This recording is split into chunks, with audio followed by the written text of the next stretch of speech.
And ladies and gentlemen of the jury, the prosecution is not going to get that man today. No, because I'm going to get him.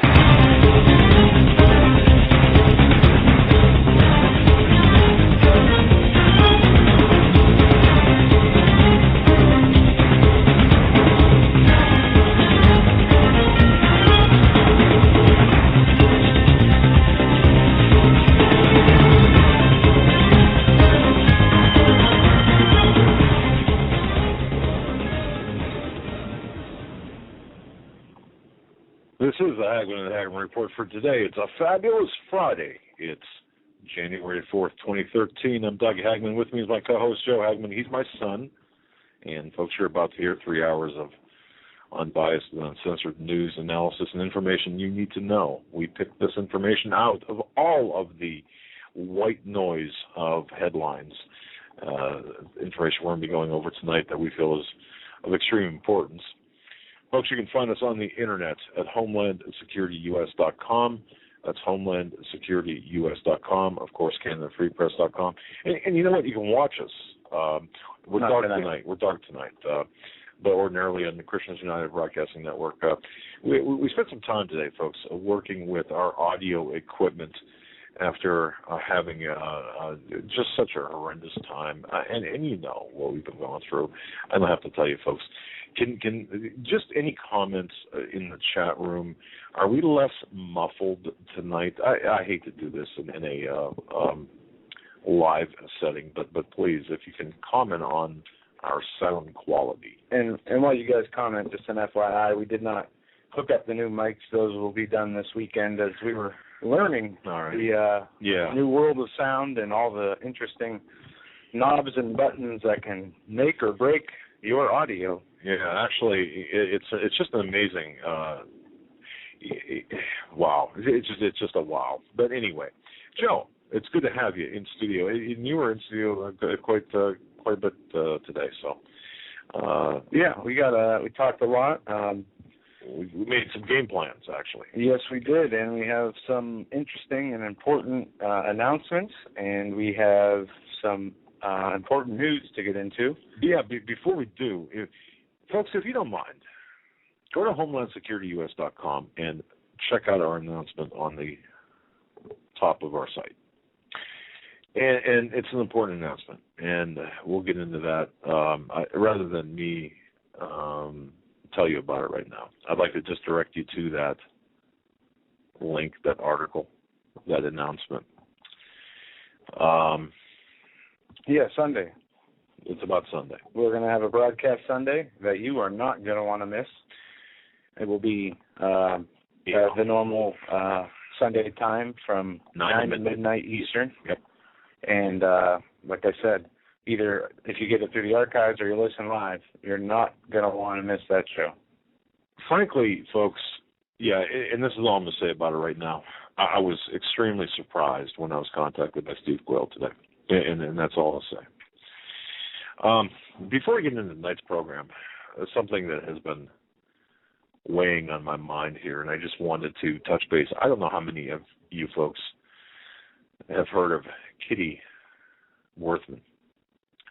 Kitty Worthman survived Hitler, and there is an article that was written about Kitty and about her survival. It's on BeliefNet, one of the places, and I want to thank the numerous listeners who sent us this article. After I'm done, we'll post it in the chat room. But let me just kind of go over this just a tad. And the reason I want to is because in case you haven't read this or you don't know about Kitty Worthman, or in case you don't really quite get where we're at today, and I think all of our listeners do, but I think this is important for the foundation for our show tonight. Kitty is a witness to history. And here's what she says. She says, I cannot tell you that Hitler took Austria by tanks and guns. It would distort history. We voted him in. Now think about that, folks. Now, if you remember the plot to The Sound of Music, The von Trapp family escaped over the Alps rather than submit to the Nazis. Well, Kitty was not among them. Her family chose to stay in her native Austria. And when Kitty was 10, she was bright, she was aware of things, and she was watching. Now imagine that, 10 years old, watching events unfold. We elected him by a landslide, 98% of the vote, she recalls. She wasn't old enough to vote, though, obviously, in 1938. She was just approaching her 11th birthday, but she does have vivid memories of that time. Everyone thinks that Hitler just rolled in with his tanks and took Austria by force. And by the way, Joe, your family, on your father's side, or on your father's side, my side, your paternal grandfather has relatives in Austria. Yeah. Well, anyway, 1938, Austria was in a deep depression, and nearly 1/3, she says, of our workforce was unemployed. Now think about that. We had 33%, or we'll say 30%. Where are we at today? Anyway, we had 25% inflation, 25% bank loan interest rates. Farmers and business people, they were declaring bankruptcy every day, and young people were going from house to house begging for food. Not that they didn't want to work, there just weren't any jobs. And Kitty's mother was a Christian, and she believed in helping people in need, and every day that her family cooked a big kettle of soup and baked bread to feed the poor, hungry people. About 30 people would come to her house every day. And she says that we looked to our neighbor on the north, Germany, where Hitler had been in power since 1933.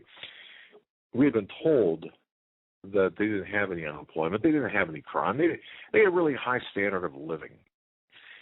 Nothing was ever said about persecution, about any persecution of any group, whether Jews or Christians or otherwise. That they were all happy in Germany, and we wanted to live life the same.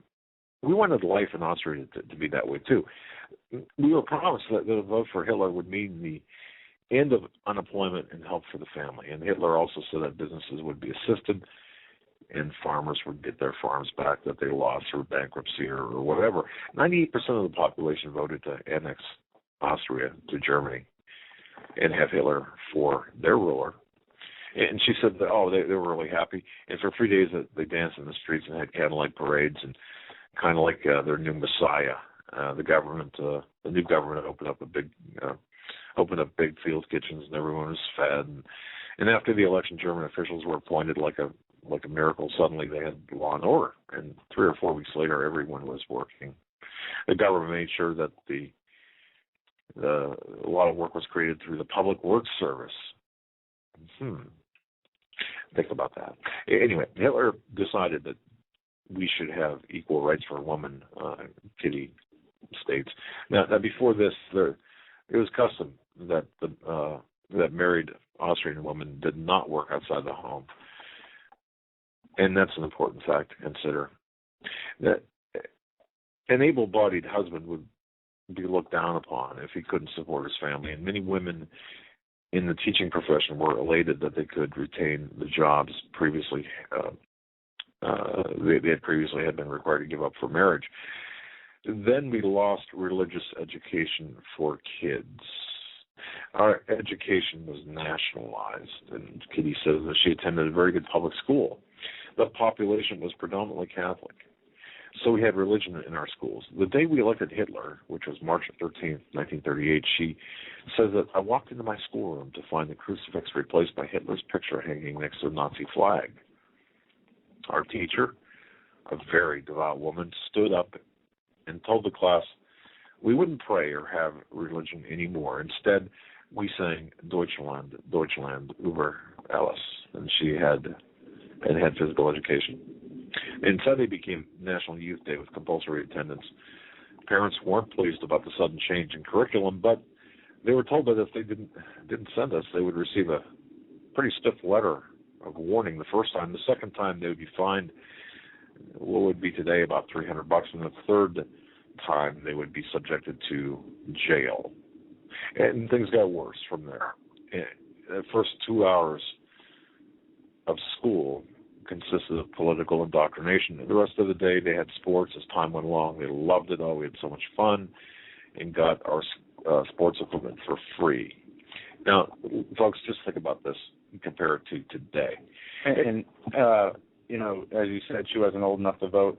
I don't know what, if anything about before Hitler was in power, you know, we'll say in 1923, we had, and before that, you had World War I, you had the Weimar Republic, the horrific economic, what we'll see here, the runaway inflation, with the printed money, bread lines, everybody poor, no work. That preceded Hitler. That was really what fueled. That's right. Yeah, that's right. Exactly, and that's what she's saying, and that's what she remembers. They were looking for a savior. They're looking for somebody to fix all their problems. Right, and think about where we were in 2008. Remember that September in 2008, folks, where we were hours away from martial law because of the economic collapse. But Kitty says, you know, my mother was really unhappy. When the next term of school started, she took me out of public school, put me in a convent. And I told her she could not do that. And she told me that someday when I grew up, that I'd be grateful. And kids turned their parents in to the Hitler authorities. They did. When they would not allow them. Basically, they gave the Hitler youth the mindset that, you know, if there's trouble at home or they're not going to let you participate or be a part of this, then you let us know and we'll take care of it. Well, yeah. And after, of course, when she was in school, she describes her lifestyle briefly in school, but then she said the food rationing began. In 1939, the war started and a food bank was established, and all the food was rationed and could only be purchased using food stamps. Think about that today. How would that work out? Maybe an EBT card for everyone, especially if our economy collapsed. But anyway, at the same time, a full employment law was passed, which meant if you didn't work, you didn't get a ration card, and you didn't have a card, you starved to death. And women who stayed home to raise their families didn't have any marketable skills and often had no job, or often had to take jobs more suited for men. And soon after this, the draft was implemented. And think about where we are. Our military spread so thin. It was compulsory back then for young people, male and female, to give 1 year to the labor corps. Remember, Skitty? And I don't want to interrupt. No, that's fine. But putting the country before God is what I am. Aside from everything I know about, you know, that time in Hitler's reign and the millions of people that he murdered, these people put their country before they put the Lord and Savior. And it wasn't forced in a way. Some were forced to, some did it willingly. Well, some went along to get along, even though they knew what was coming and what was happening.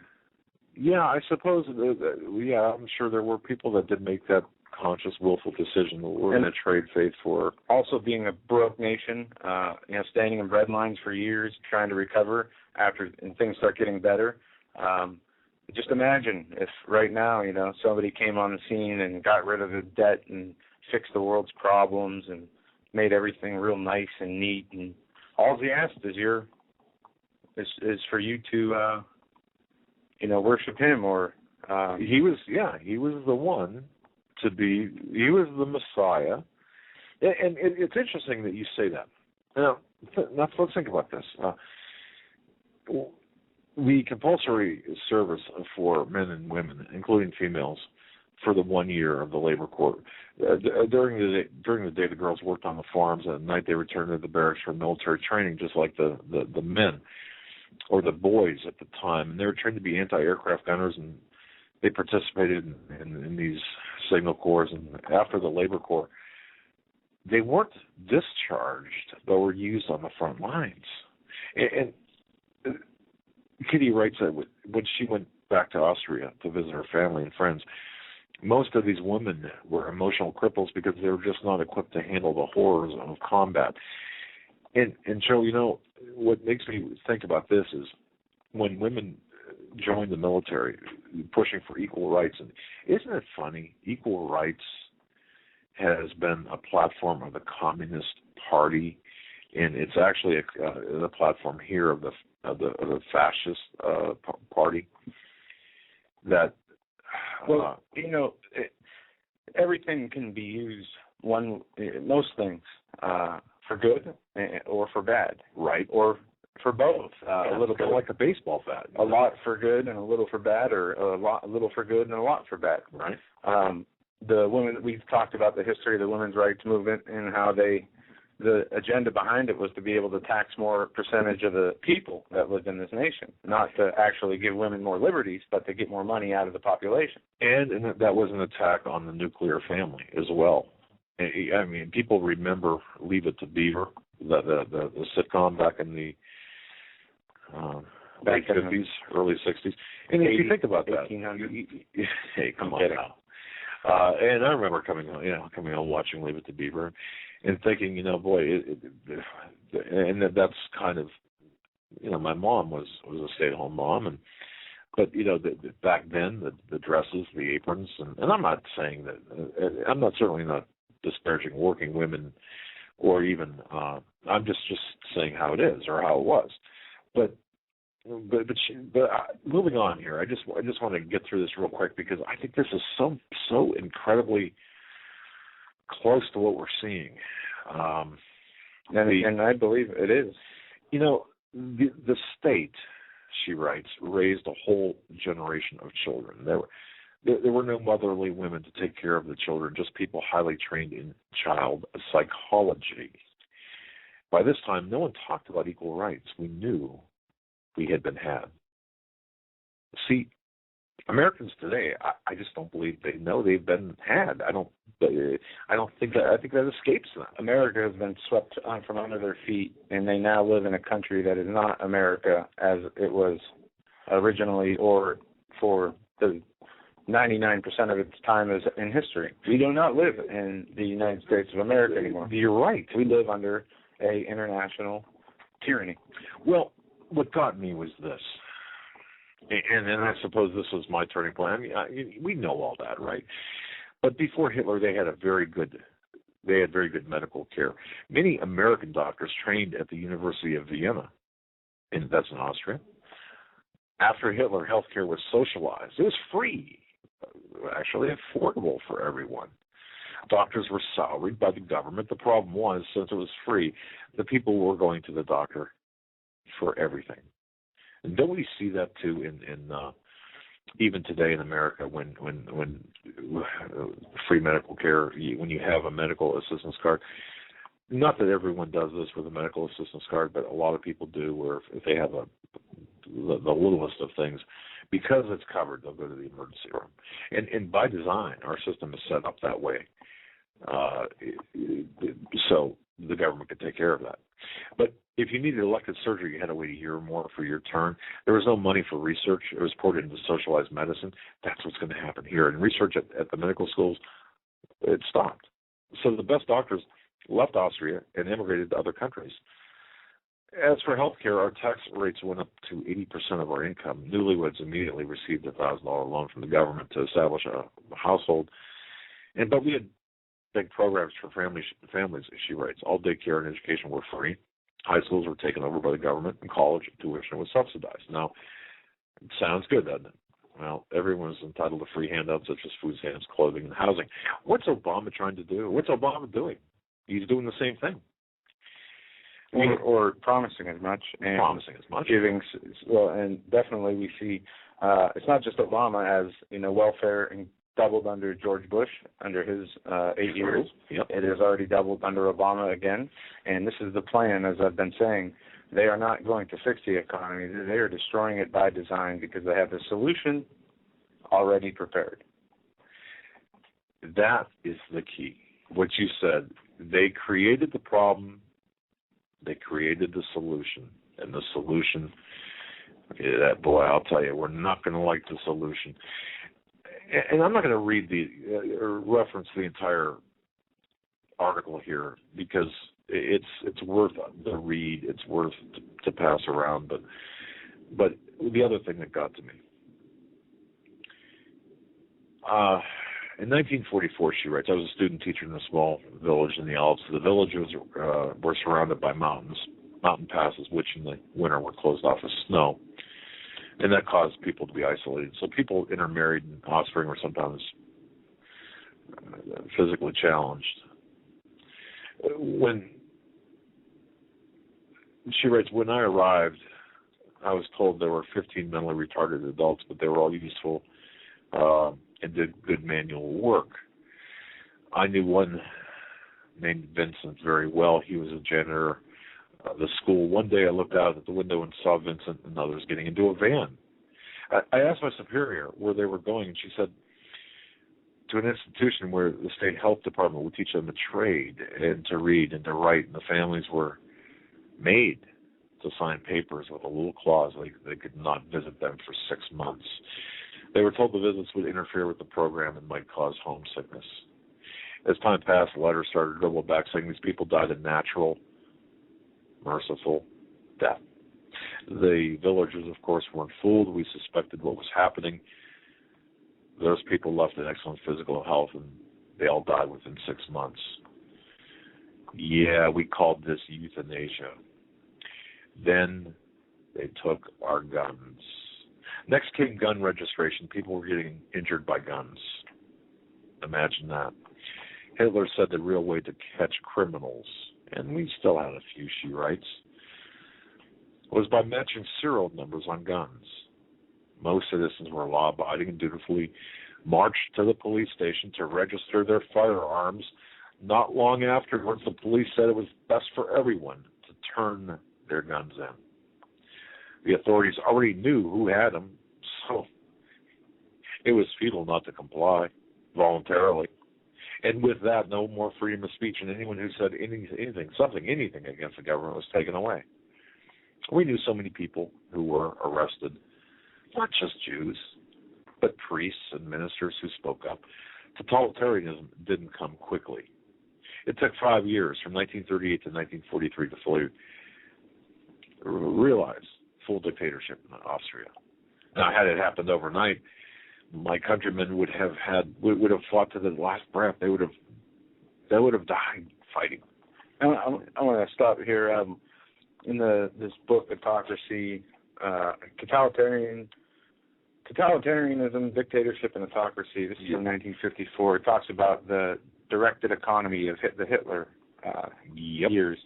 In terms of the concept of bureaucracy as defined, we find developing under Hitler a dualism of government and party bureaucracies, which found symbolic expression in the fact that Hitler was both chancellor and leader of the party. It goes on to say this is not an unfamiliar situation in constitutional systems.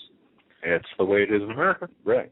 And it goes on to say that, but since in these systems the party and its leader are only in power as long as the electorate supporters them in free elections, the government functionaries are largely independent of their day-to-day operations. And it goes on to say, until Hitler, the party had come to stay. Well, here we are. Look, and I believe this to be true. What we're seeing right now, and Joe, you and I spoke about this at length today. We were doing a lot of research, folks, for tonight's show. And there's a lot of white noise out there amid the news, and that's by design. I'm convinced of that. Joe's convinced of that. You know, what we're seeing is the incremental overtaking of our country. It's fascism and communism and socialism. And listen to this. It's all together. After Hitler took power and got control of the government, he started to make various branches and extensions of that government, such as the security police and the Hitler Youth. Oh, yeah. The National Socialist Civil Servants League, and others. It permeated and infiltrated the government service. This meant, as we have already said, that the governmental bureaucracy was de-bureaucratized in the following ways: the centralization of control, and it just goes on from there. And it's reading like what's happening in America now. We see the DHS, we see these new agencies, the TSA. Right. And on a side note, we're going to talk about it later, but Department of Homeland Security about another 200,000 bullets as reported today. Gee. And folks, have you tried to buy rounds ammunition for your AR-15 or your AK-47 or your SKS? Have you tried to buy rounds ammunition? You can't. Well, you can, but you're limited. And there was a delivery made to a local gun shop last week. 8,000 rounds, a pallet of ammunition, gone in 3 hours. 3 hours. That's all it took. And that's in northwestern Pennsylvania. But the message by Kitty Worthman is this. She says, this is my eyewitness account. And folks, I'll post the link, and you should read this. It's true. Those of us who sailed past the Statue of Liberty came to a country of unbelievable freedom and opportunity. America is truly the greatest country in the world. And then she warns, don't let freedom slip away, because after America, there is no place to go. And see, people have to realize that once America falls, the last one off the planet, turn off the lights, because we are the firewall for freedom. And I have a very heavy heart when I think about what's taking place in this country, what people are doing to this country, and it's going to affect the entire world. I mean, you think it's bad now, it's going to get worse. And, Joe, you were talking about some things, too. We really have to pay attention to what we as a country, what NATO and or the bilateral, trilateral and Bilderbergers and the globalist entities are doing to Africa. What's going on in Africa? Our troops, by the way, are spread so thin across the globe, it's not even funny. So do you think for a moment if something did take place in the Middle East, they wouldn't start up a draft, much like Hitler did? Of course they would. Meanwhile, the calls, to bring our troops back from these faraway places are going unheeded and will go unheeded. It's so bad, Joe, that I was talking to someone, and I think I might have mentioned this, and if I didn't, or if I did, forgive me, but a friend of mine, his grandson, had been awarded a medal for service, for a special thing he did in combat medal. And I don't know, it was a couple of months later, there was a deduction out of his paycheck for the cost of the medal. This is how we're treating our service people.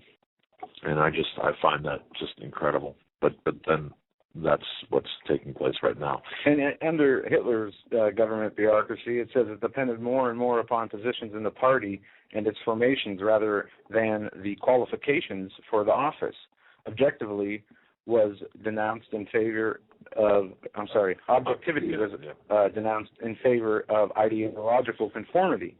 Neither precision nor continuity was permitted when it conflicted with the views of the Führer's whims. See, and that's what's taking place right now. They don't care about ability to perform. And quite frankly, I don't think the government has, that's always been a running joke. It's, if you can't do anything, just get a job with the government. And if you are ideologically sound and in agreement, and there is continuity with that agreement with the government, then you're fine. But speak up. Try to be efficient in a government setting. Of course, it's not going to be pretty because, but that's what they're doing right now, and it's ideology over anything else, and it's on the federal level, not necessarily on the state and local levels, although there too. But we are looking at the, dare I say, the globalization of this country, the Europeanization. I don't even know if that's a word, but I'll use it. We are becoming like Europe, and that's by design. And the reason we're becoming like Europe is because of the European influence of the globalists like the Rothschilds. And people say, oh, come on, man, no. But it is. That's exactly what it is. We are being, our government, our puppet government, the Obama, the dog off his chain, the guy that's developed his own Muslim muscles, if you will. I wouldn't even know what to call him. Well, I mean, so many people have so many different beliefs and ideas of what he really is and what he really represents. And I would, instead of categorizing him as a Muslim, I say he's just an agent. No.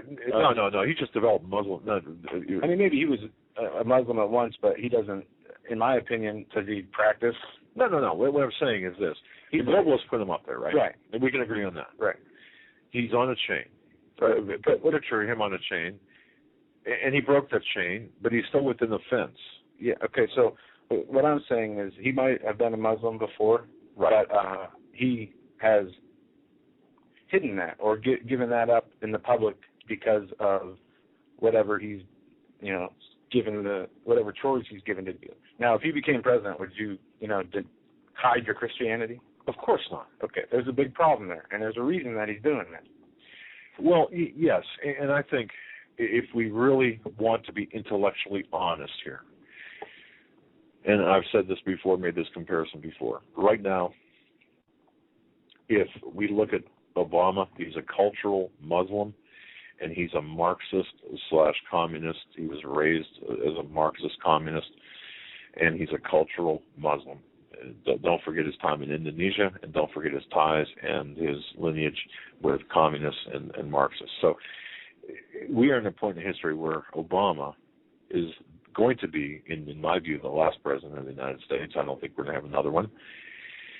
But we elected, this country elected a guy. If 9/11 would have been September 7th or December 7th, 1941, you could picture Obama as a man of Japanese descent with Nazi views, because that's the same thing that we're seeing right now. And people will say, well, no, that's pretty racist. Well, no, it's reality. It's not racism. It's reality. So this is something that I believe that this is where we're at. But the groundwork for the show tonight was laid out by this personal account, this survival story by this woman by the name of Kitty Worthman, who lived in Austria, who saw the things take place, who saw the youth of Austria.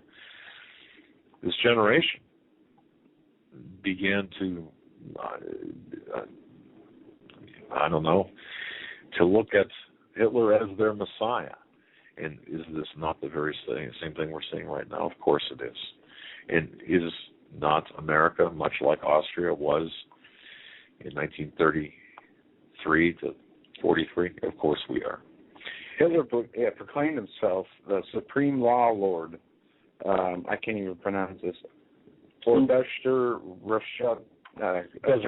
yeah, sure. Pretty much the Lord. Of course, yeah. And that, okay, so against that backdrop, what is important today? Look, people are saying, well, they're coming after our guns, and there's the issue of the economy and other things, and I just love this because I shouldn't say I love it. I chuckle when I read internet postings, for example. No one's going to get my guns. They fell over in a boating accident, and boy, they're at the bottom of the lake. And look, they're not only coming for our guns; they're coming for us. You see, it's not the gun. I mean, the guns, obviously, but there are too many guns out there.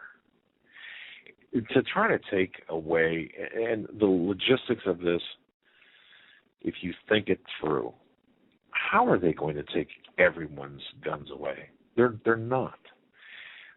Sure, they're going to go through this registration and attempted voluntary compliance. Yes, that's going to happen. But they've got a plan upon a plan upon a plan upon a plan. And they know that the attitude of people is going to be one of defiance. And we saw what happened in Illinois. There was news that the that lame duck bill they were trying to pass to ban guns has not went through.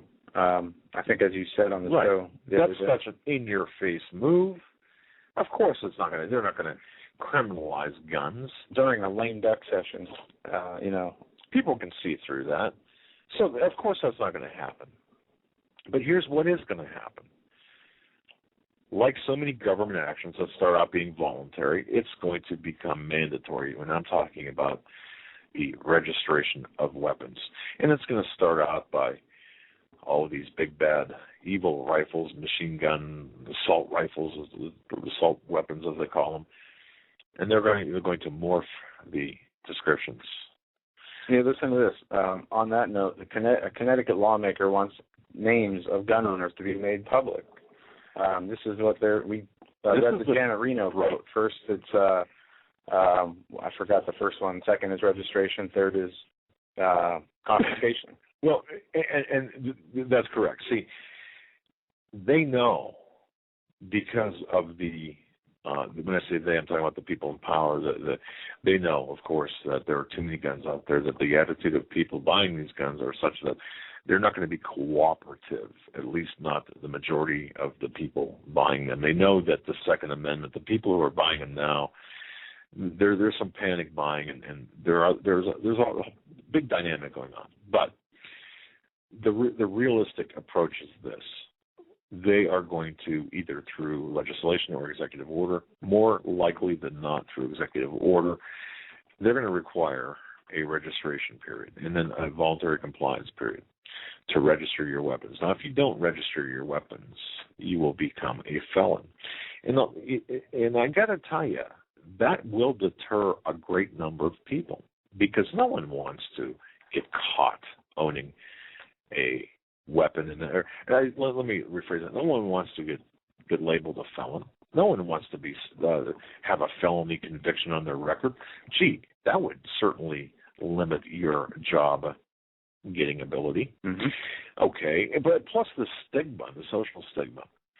But they are going to have, and this is news I got earlier today, and I didn't even think about this, but folks, I want you to think about this. They are planning this huge, massive public relations campaign to ensure or to facilitate compliance for gun registration. And this public relations firm, and you're going to be hearing about this. You watch the television. You're going to see ads, or not ads, but public service announcements on television. It's good to register your guns. Look, you have to do it. Oh, it's safety. Community, yeah. That's right. See, that's how they're going to plant the seed. And they are going to use very influential Hollywood actors. They're going to use very influential spokespeople. And they are already attempting to chip away at the NRA. But these people are cunning, and I want you to really understand this because you're going to be seeing in the next 60 days these public service announcements. Well, in the 60 days that follow this, whatever order comes through, whatever legislation passes, and it's going to become gradually more severe. And this is now. I have a clip uploaded and forgot it was even here from December 30th, 2012 on Meet the Press. President Obama was on there talking about gun control after the Connecticut shooting. If you want to play this, because it does talk about, he wasn't in favor of changing any laws, but now we all need to reconsider after that happened. So we'll go to that, and we'll be right back. Do you have the stomach for the political fight for new gun control laws? David, I think anybody who was up in Newtown, who talked to the parents, who talked to the families, understands that something fundamental in America has to change. And all of us have to do some soul searching, including me as president, that we allow a situation in which 20 precious small children are getting gunned down in a classroom. And I've been very clear that an assault rifle ban, banning these high-capacity clips, background checks, that there are a set of issues that I have historically supported and will continue to support. But can you get it done? I mean, the politics is the question. And so the question is, are we going to be able to have a national conversation and move something through Congress? I'd like to get it done in the first year. I will put forward a very specific proposal based on the recommendations that Joe Biden's task force is putting together as we speak. And so this is not something that I will be putting off. But the NRA said it's just not going to work. It didn't work before. It's not going to work now. My response is something has to work. And it is not enough for us to say this is too hard, so we're not going to try. So what I intend to do is I will call all the stakeholders together. I will meet with Republicans. I will meet with Democrats. I will talk to anybody.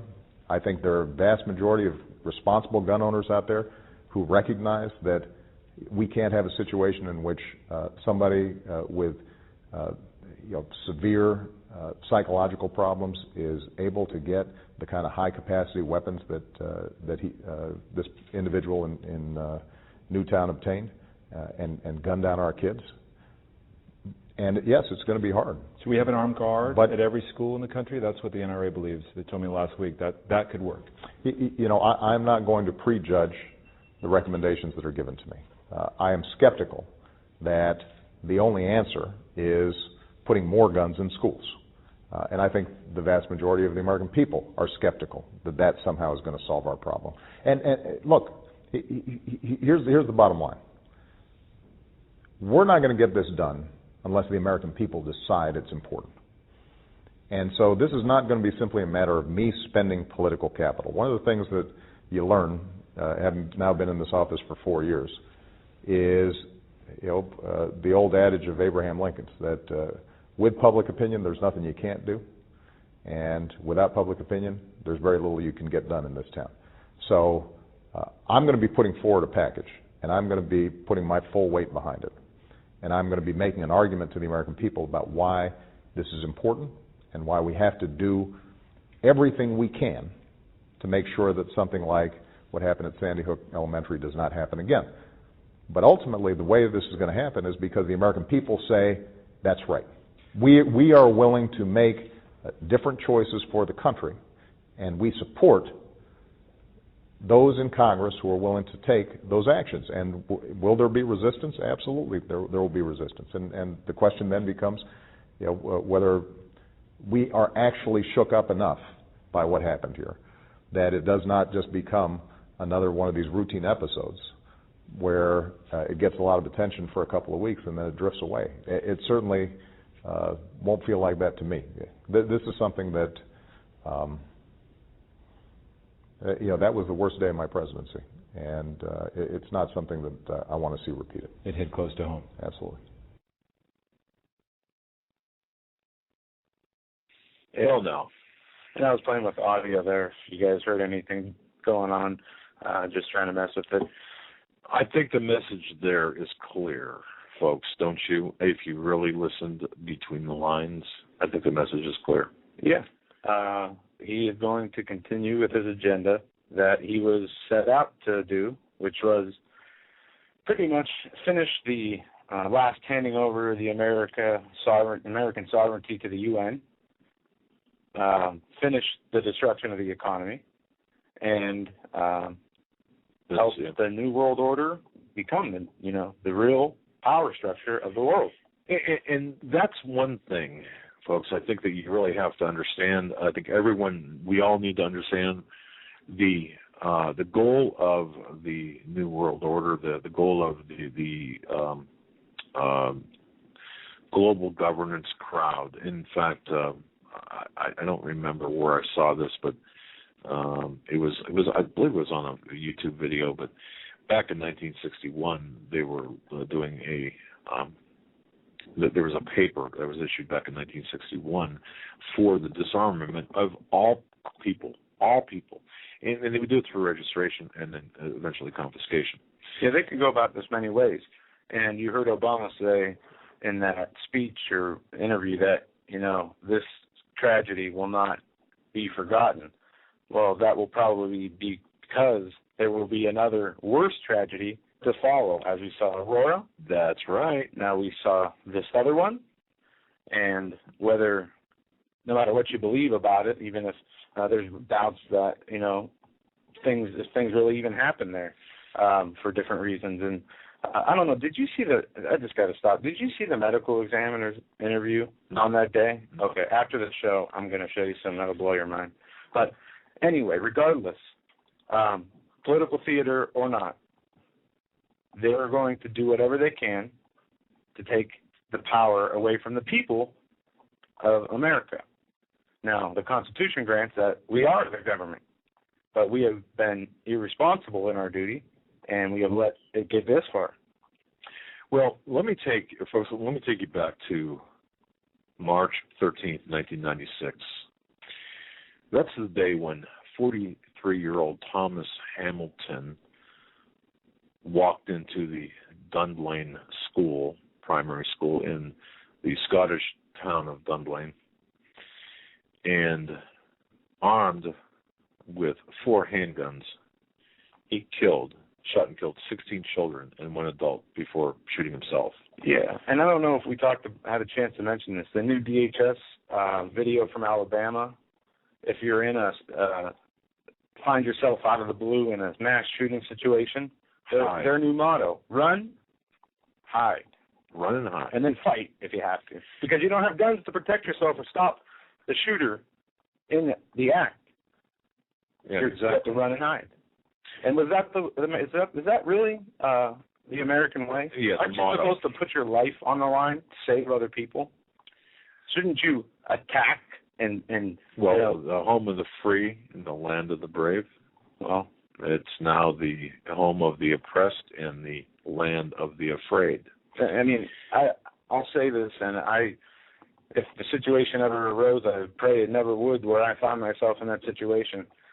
Gun or no gun, I'd go right at the guy, because nobody else probably would. They'd be too busy running and hiding, waiting to be shot like ducks in a barrel. Exactly.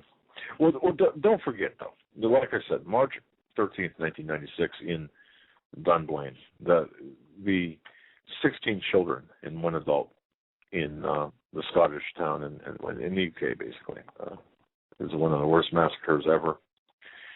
And 4 handguns. Well, what happened? In 1997, a year later, in the United Kingdom, in response to that massacre, made handgun ownership outright illegal. This is the dream of the progressives, of the communists in this country, even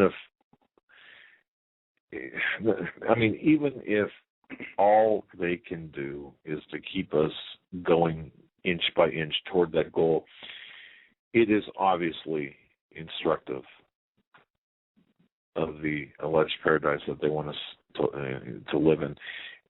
2 years after that handgun ban, by the way, the number of handgun-related crimes in the UK fell from 2,650, roughly, to, I don't know, it was just some incredible amount. Oh, wait. No. Did it? No. Actually, no. It rose by 40%.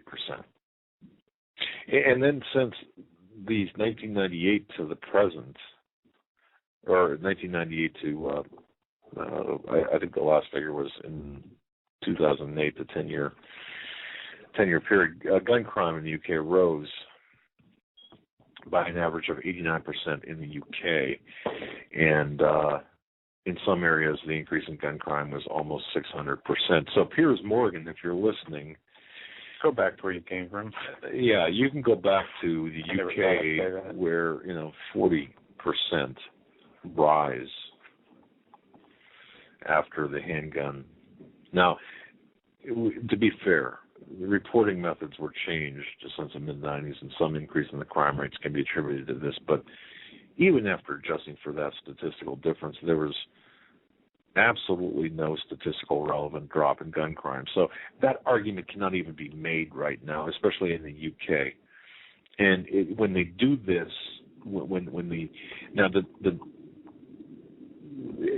keep in mind when Piers Morgan talks about the lowering of the gun crime, it's the figures are heavily skewed. Well, we do have some figures. If you want to get into them, first I want to say this. I want to read this. Marines read a letter to Dianne Feinstein. I will not be disarmed. Right, and that's gone viral. Yeah. I mean, I've gotten that probably 500 times. Yeah, I saw this today, and I wanted to post it in the chat here. I'm not going to read it. If you guys want to check it out and read the letter yourself, Marines write letter to Dianne Feinstein. I will not be disarmed. That is, she's been trying to ban guns since, I don't know how old she is, but probably since guns were invented, from what she looks like.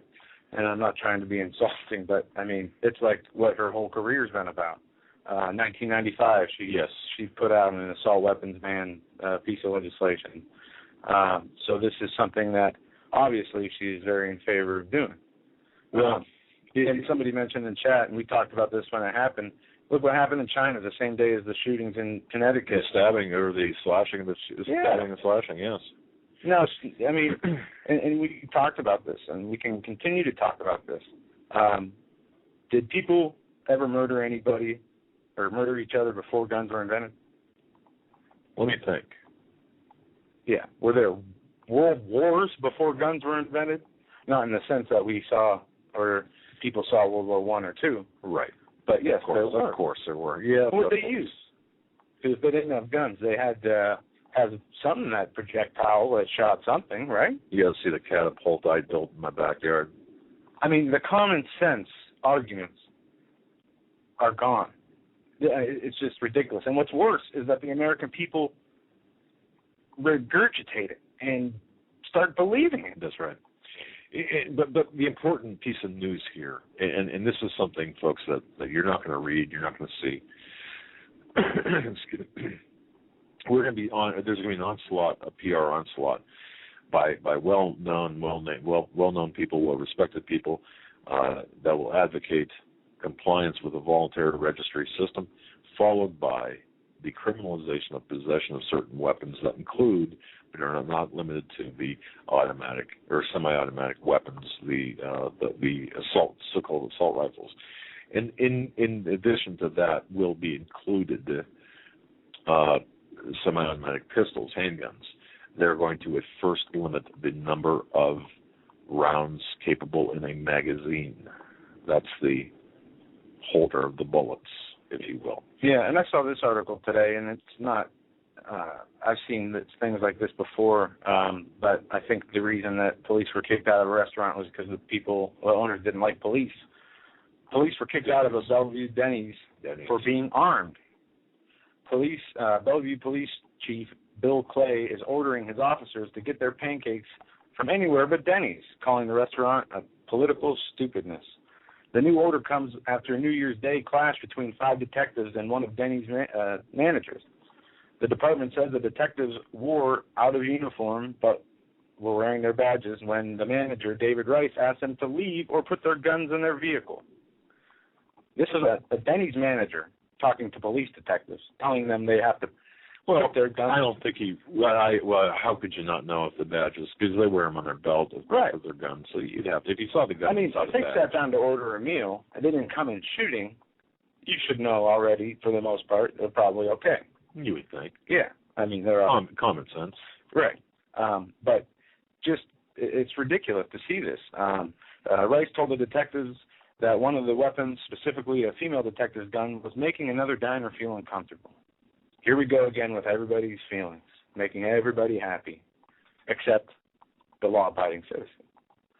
As the officers were leaving without their food, the general manager, Michael Vann, walked up and corrected the manager and said it was fine for them to stay, but the officer said it would be too awkward for them as they left.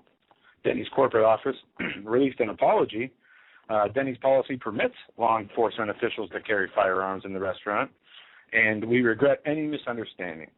Well, let me tell you something, Denny's. You don't permit anything, okay? You don't tell cops where they can and can't carry their gun. Who do you I mean, if I lived in that town, I'd open up a breakfast diner, and I would give a discount to anybody that came in with a gun, concealed carry or whatever, as long as they were legally. Well, and that's one of the not civil disobedience, but one of the measures we can all take. If you are listening to this broadcast and you have a concealed weapons permit, only frequent the establishments that allow you to carry, armed carry.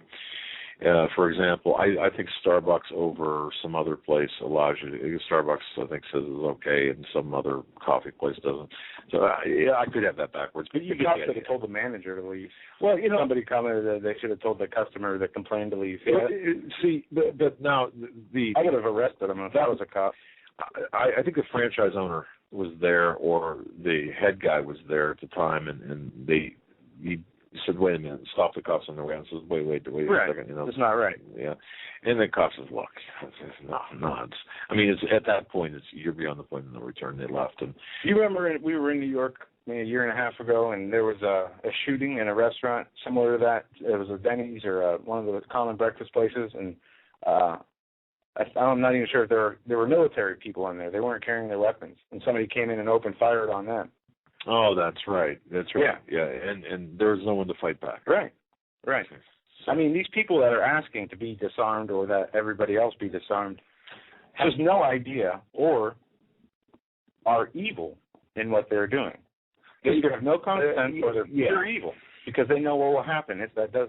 Yeah, it cannot be anything like it's either stupidity or evil intent. There can't be anything in between.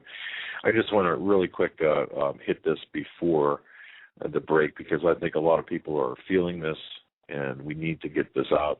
I just found a write-up by a gentleman by the name of Dean Garrison entitled, "If they come for your guns, do you have a responsibility to fight?"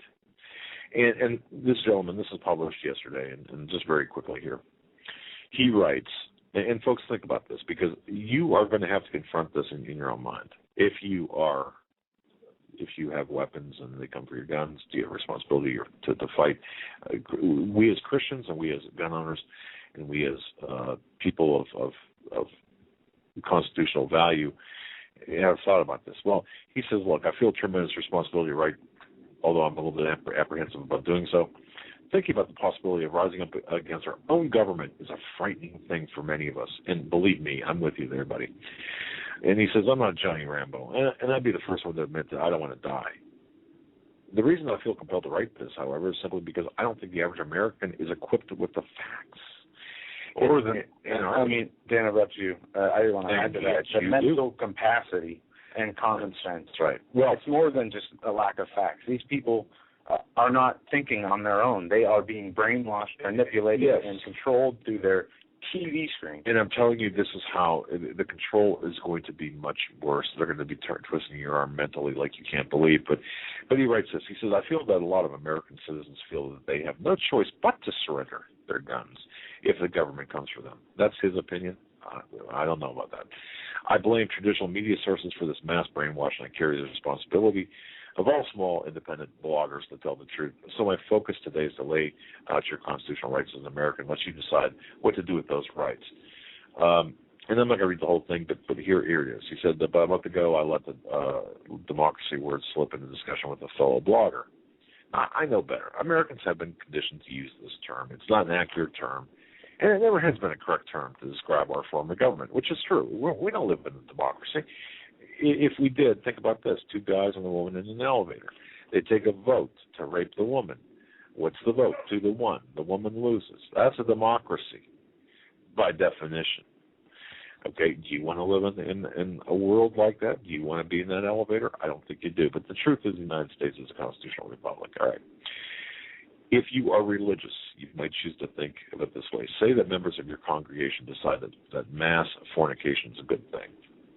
I don't quite understand where he's going with this, but okay. Do they have the right to change the teachings of your God? The truth is the truth, and it doesn't matter how many people try to stay straight from it. And did I just compare our founders to God? In a way I did. But please note that I'm not trying to insult anyone purpose of the American government and our Constitution founders who wrote it are much like God is to believers. It's the law. It's indisputable. And he compares that to the Bible kind of thing. So don't take that the wrong way. I see where the guy is going with this. But he writes that in 2012, in 2013, we're seeing evidence of what Franklin was trying to tell us. Just because the majority of people may support certain ideas, it doesn't mean that those ideas are just. In simple terms, just because most Americans love our president and voted for him, it doesn't mean that he's got the power to go against our Constitution, and he's correct in that, isn't he? The text of the Second Amendment is pretty clear. It's the law of the land. So when Feinstein or Obama or others talk about taking your guns, you need to talk. You need to think. Are they honoring their oath to uphold the Constitution? Well, I don't think so. That's just me now talking. But a well-regulated militia being necessary to the security of a free state is the right of the people to keep and bear arms shall not be infringed. I mean, that's pretty clear to me, folks. It took 232 years for the Supreme Court to even rule on this amendment because it was never successfully challenged. But in 2008, a case of Columbia versus Heller, and we talked about this case when Keith Hansen was on, ruled that a handgun ban in D.C. was unconstitutional. And you've got to take that into consideration. The Supreme Court currently, anyway, supports your right to own guns. For those who try to debate the spirit of the Second Amendment, there's truly no different from people who will try to take biblical quotes out of context. And you folks, you know better than any other audience in the world what that's all about, to support immoral decisions. The strongest reason for people to retain the right to keep and bear arms is, as a last resort, to protect themselves against tyranny in government. That's quoted by Thomas Jefferson. Folks, I know we're up against the top of the hour break, and we're going to take it now to satisfy those who are streaming our show. When we come back, we're going to get into some news. I have an interesting piece from the book I read from earlier on the general problem of resistance in a totalitarian regime. Who are the resistors? And also, your phone calls the second half of the hour and for the rest of the show. You're listening to the Hagmann and Hagmann Report. We'll be right back. Hi folks, Doug Hagmann here. You might know me as the co-host from the Hagmann and Hagmann Report, or as a frequent guest on Coast to Coast AM with George Norrie. If you're like me, you're tired and confused over today's headlines. You just don't know where to turn for accurate, concise information about really what's going on, what's truly going on in today's society. If you don't know where to turn for accurate, well-researched, and properly vetted news, I've got a suggestion. In fact, it's a requirement. Bookmark Canada Free Press. That's CanadaFreePress.com on the internet. It's just not for Canada. It's for news across the world. Judy McLeod, founding editor, has put together a vast array of talented writers like Kelly O'Connell, Daniel Greenfield, Dr. Eileen Johnson-Powell, a lot of guest columnists, very talented writers. Folks, that's Canada Free Press at CanadaFreePress.com. Now mobile friendly. Follow on Facebook, because without America, there is no free world. Survival of the fittest. In any and all situations, survival is your number one priority. That requires being tough and thinking smart. And the folks at Freeze Dry Guy are going to help you do just that. They have the long-range patrol ration entrees, what they call the Brick Pack. When you're in survival mode, it is absolutely the best item for your survival pack or bug-out bag. You can go farther, faster, and carry more food with the LRP cold weather ration entrees. Not only do these long-lasting, durable entrees help sustain you or your family through the harshest environment or situation, they are by far the most delicious of their kind. No contest. With a variety of tasty entrees, you can't beat the LRP Brick Packs. Let Freeze Dry Guy help you in your survival situations. Go to freezedryguy.com. That's freezedryguy.com, or call 866-404-3663. That's 866-404-FOOD. Hi, ladies and gentlemen. I just want to tell you about, I want to speak to the Canadian listeners. If you're in Canada, I've got something to tell you. I want you to check out our website, and actually a hunter's paradise. A company called Granland Firearms, that's GRANLAND L-U-N-D, Firearms. They're located in Campbell River, British Columbia. Their website is granlandfirearms.com. Carly Granland is the owner, and they've been in business for over 20 years in Campbell River, British Columbia, Canada. They provide all kinds of supplies and gear for hunters, including new and used rifles, shotguns, many brands. They've got Mossbergs and Marlins and Brownings and Weatherbees and Remingtons and so on. They're also a dealer of pellet guns and such, and ammunitions, reloading supplies, clothing, scopes, you name it, they have it. If you're a hunter, you need to visit Granland Firearms of British Columbia. Truly a hunter's paradise.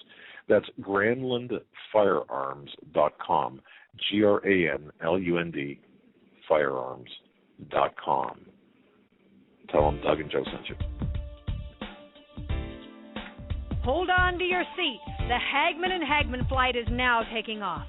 Doug and Joe Hagmann have cleared the runway of TSA agents, jihadists, political crackpots, and global elitists.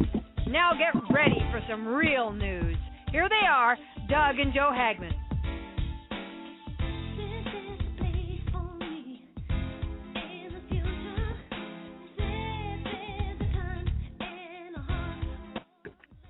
And welcome back, ladies and gentlemen, to hour number 2 of this Friday edition, January 4th, 2013. Free-for-all, a fabulous free-for-all Friday. Yes, it is. And we are going to be taking your calls this hour.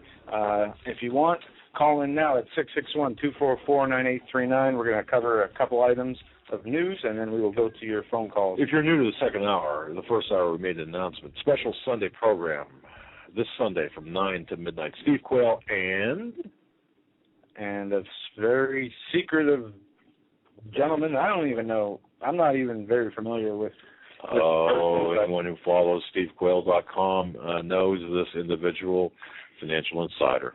We're going to have a special program, Financial Insider, on Sunday. Yeah, and this is going to be an excellent show. I typed in the chat. It might be one of the biggest shows we have, and it's going to be very interesting. Indeed.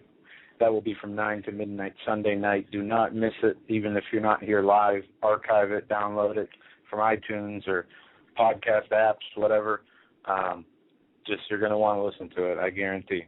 Yes, and folks in the chat room and listening to this program, finally this weekend it does look like we are going to, both Joe and I are going to have the ability and time finally to address, to expand the website as we've been planning on doing so. So please bookmark HomelandSecurityUS.com.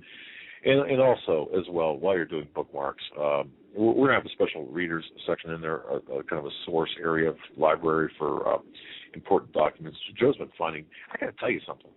If Joe was a dog, he'd be one of those dogs that, would sniff out papers, because he finds so many of these documents, man. He showed me a document today that we're not ready to read it on air, but no, we haven't dissected it. Holy cow! You remember Stan Dale last night talking about lightning as a weapon? Yeah, I posted the article in the chat, and let me read you just the title of this document, and I'll post it in the chat, and I hope everybody bookmarks it, goes through it, and we'll look at it, and we will report on it after we go through it ourselves. It's from the Department of Defense Interference Standard, Electromagnetic Environmental Effects Requirements for Systems. And let me just give you a couple of the subheadings, because when I read these, I was like science fiction. Yeah, I was like, what? He showed me, and I thought, seriously, folks, I thought he was spoofing me. I thought he did. Lightning as a weapon? Lightning as a weapon. High power microwave sources. Look, I've seen, Joe, I got to tell you this. When I worked in emergency, in EMS, I saw two people get struck by lightning. Okay, and it's not a pretty sight. And let me tell you, and neither one survived. And let me tell you, the one, well, I don't even want to describe what happened, but holy cow, lightning is a weapon? Lightning's direct effects on the environment, lightning's direct effects as a weapon, it gets into a lot of EMP EMP talk. A new term I think new for me is a EIP weapon. They have subsystems and equipment, electromagnetic interference. That's one of the I'm reading the subsections of what they have in this document. Yeah, it's so difficult to really wrap your mind around this. Implementation of these antennas. They say implementation of antennas. And it just goes on and on. I'm not going to get into it, but external RF EME. I mean, there's an EMI. I don't know what this stuff is, but they are. And this is one document talking about electrical. It's amazing. Yeah, and I have another document that talks about the same thing, only on a different level, with interfering with people's communications, with radio shows, maybe like ours and other people's that they're trying to quiet down. But, this is I have not gone through this whole document, but they talk about, maximum effect for an EME from a space shuttle launch, or space shuttle systems, or from a Navy ship, or from flying aircraft, or maybe even making lightning strike where they want to in order to neutralize a threat. You know what, Joe, after looking at this and seeing what's out there, I really believe, and folks, you can even chime in on this, but I believe that in 2013 we're going to see, now that after, and I'm trying to get a gentleman, or this dialogue with a gentleman who's got a website, and I'm not going to, he's really not giving me to mention, but the inauguration, when you look at the inauguration of Obama this time, and you look at certain factors that relate to this, the bottom line here is we're going to see a totally different administration. Don't compare Obama's second 4 years with his first, because the second 4 years is going to... He had to protect himself to be real. I mean, he couldn't go too far out on a limb. Otherwise, people would call him, extreme, or he could give himself... I mean, I don't know how he got reelected, if the election was honest, which I don't believe any election's honest, but... no, I don't believe this one was. I didn't see how there was a chance he could be reelected after all the promises he made, and every promise he made that he was going to fix things, he made everything 10 times worse. I had a conversation with someone, too, that within the intelligence venue, and he said this. Now, please, folks, when I say this, boy, I've got to, really have, all kinds of disclaimers here. First disclaimer is this. I'm repeating what I heard, what was said to me. That's number one. The person that said this to me has no direct knowledge about anything. This is a mere feeling, a mere thought, a mere, just what he believes based on his assessment of things. He said to me that he does not see Obama finishing his second term. I don't know whether that means impeachment. I don't know what that means. I don't. But if you think about this, is that possible? Sure, it's possible. Is that going to change the course, the direction of the country? I don't think anything will change the course or direction of the country at this point. I think we're beyond that point. Short of an organized march on Washington with a level of seriousness that this country hasn't seen in a couple hundred years. That's the only way this government's going to get changed. The direction of the country is going to get changed. That, and of course, the spiritual change that people have to adhere to or undergo. Short of that, I don't see any other way. But I just want to share that with you because I don't have any firsthand information about this other than what this gentleman said. And that was his assessment. And sure, there was discussion about what it was based on and what have you, but just take it for what it's worth. Do I think it's possible? Of course I do. It's possible to any person. It's possible to anybody. And of course it's possible. But wouldn't that be a game changer, perhaps? I don't know. I mean, Do I put much stock into it? Look, I don't know. But I wanted to share that with you only because that's our job, to share information we get, little tidbits we get here. Right. And there. So, and we have to share them. And one thing that we've been talking about here is the amount of focus that we have to use to discern what is important in the news, what needs to be broken down, what doesn't need to be broken down, because there is so much deception everywhere in the news, and what is important and what is not important.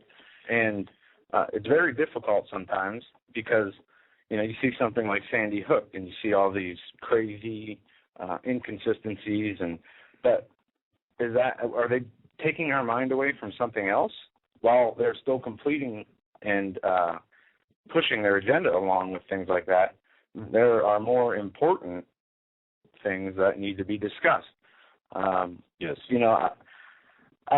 Why have the mainstream news media, why don't they never, talk about spiritual issues? I was just thinking about that, and I already know the answer, but it's just some thought that popped into my head the other day. You never hear any pundit refer to the Lord Jesus Christ as the solution, ever. Well, no, of course not. Why is that? And these are people who call themselves Christians. But not even in the news format, but the Sunday talk shows, for example. Why couldn't they discuss that?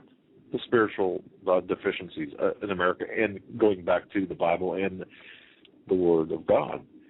Why not make that part of your Sunday morning panel discussion? Yeah, and I got some things here I wanted to discuss on an old book that actually I took from my dad a couple of years ago. It's called Following Jesus. It makes some very excellent. Actually, that's the book that you try to rewrap and give to me for Christmas. No, it makes great points. They have like a bunch of parts, like 7 parts, one for each day that you're supposed to read before you get into what actually Jesus did and said when he was here on earth. And we're going to get into some of that later. Let's go to the phones, because we have some people that have been on hold for a little while, and I don't have my fun phone sheet with me. So we're just going to dial for dollars here, or answer for dollars, I suppose, or whatever they call that. I'll tell you what, I'm not even going to look for it. All right, let's just be on the wild side here on this freaky, fabulous, free-for-all Friday. Let's do it. Okay, we're going to go to 304 first. 304, you're live on the Hagmann and Hagmann Report. You're up. 304. Yeah, you're up. All right, guys. Hey, it's good to hear you again. I just had a point. It's kind of I don't know. I was listening to Rick Wiles, and it's just we have. I know I'm the same like you guys. You just have this feeling that something is changing, and like doors are being opened up. Things are happening in the spiritual realm as well as the physical realm. The physical realm is just a manifestation of what's happening in the spiritual. And there's war going on above us, on this earth, and below this earth. And we know... Caller, wait. Please say that again. About the physical being the manifestation of the spiritual. Please say that, because I think that's so important for people to hear. Well, what's happening in the spiritual is just a manifestation. I mean, here in the physical is just a manifestation of what's happening in the spiritual realm all around us. And, I mean, the war is going on. It's raging. And we are, on the physical, we're getting caught in the middle of what has been going on for a long time. We are seeing the ending of this war, and we are in the middle of it. I listened to Rick Wiles last night, and this inauguration, there's 2 inaugurations that are happening. One is on Sunday, on the 20th, and then they're going to have a public one on the 21st. Now, what do you think is going to happen behind those closed doors in the White House? Inauguration day. What kind of ceremony do you think is going to happen? Well, caller, let me ask a question. Don't they set this up where they're? I mean, it can't be totally private, can it? Well, it's a private ceremony. I know he has his people coming, but they're chosen people to be there at that time. It's not open up for just everybody. I believe it's going to be a satanic ceremony. Huh. I believe they're going to open up, like you said, the next 4 years. They're going to be nothing like the first 4 years. They are opening up doors that aren't. It's not going to be. You can't go back from them. Once they're opened up, they're opened up. I agree. Yeah, but now back to the inauguration, the private inauguration. It still has to be documented by photographers, the White House historian photographers, and and last time people they screwed up and they did another private inauguration afterwards. Yeah, but I see where you're going with this because I'm uncomfortable. Now I know it's law. There is a law that does govern if the inauguration day falls on a Sunday. There's a specific law that says, well, okay, the public can, it gets split somehow. And I can grab, I pulled it up, I don't know, a week ago, and I don't have it in front of me. But that aside, what are you saying though with this? You think it's going to be going to kind of kick off the Go ahead. Go ahead. I think I think this is the kickoff to some real satanic oppression due for all the things that are going on within people. They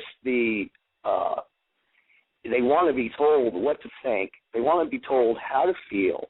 They want somebody to tell them everything's going to be okay. Well, they're opening this guy up, and he does it all the time. I mean, look at the people that have said, there's my Messiah. There's my leader, like Hitler. There's the guy. That's the man.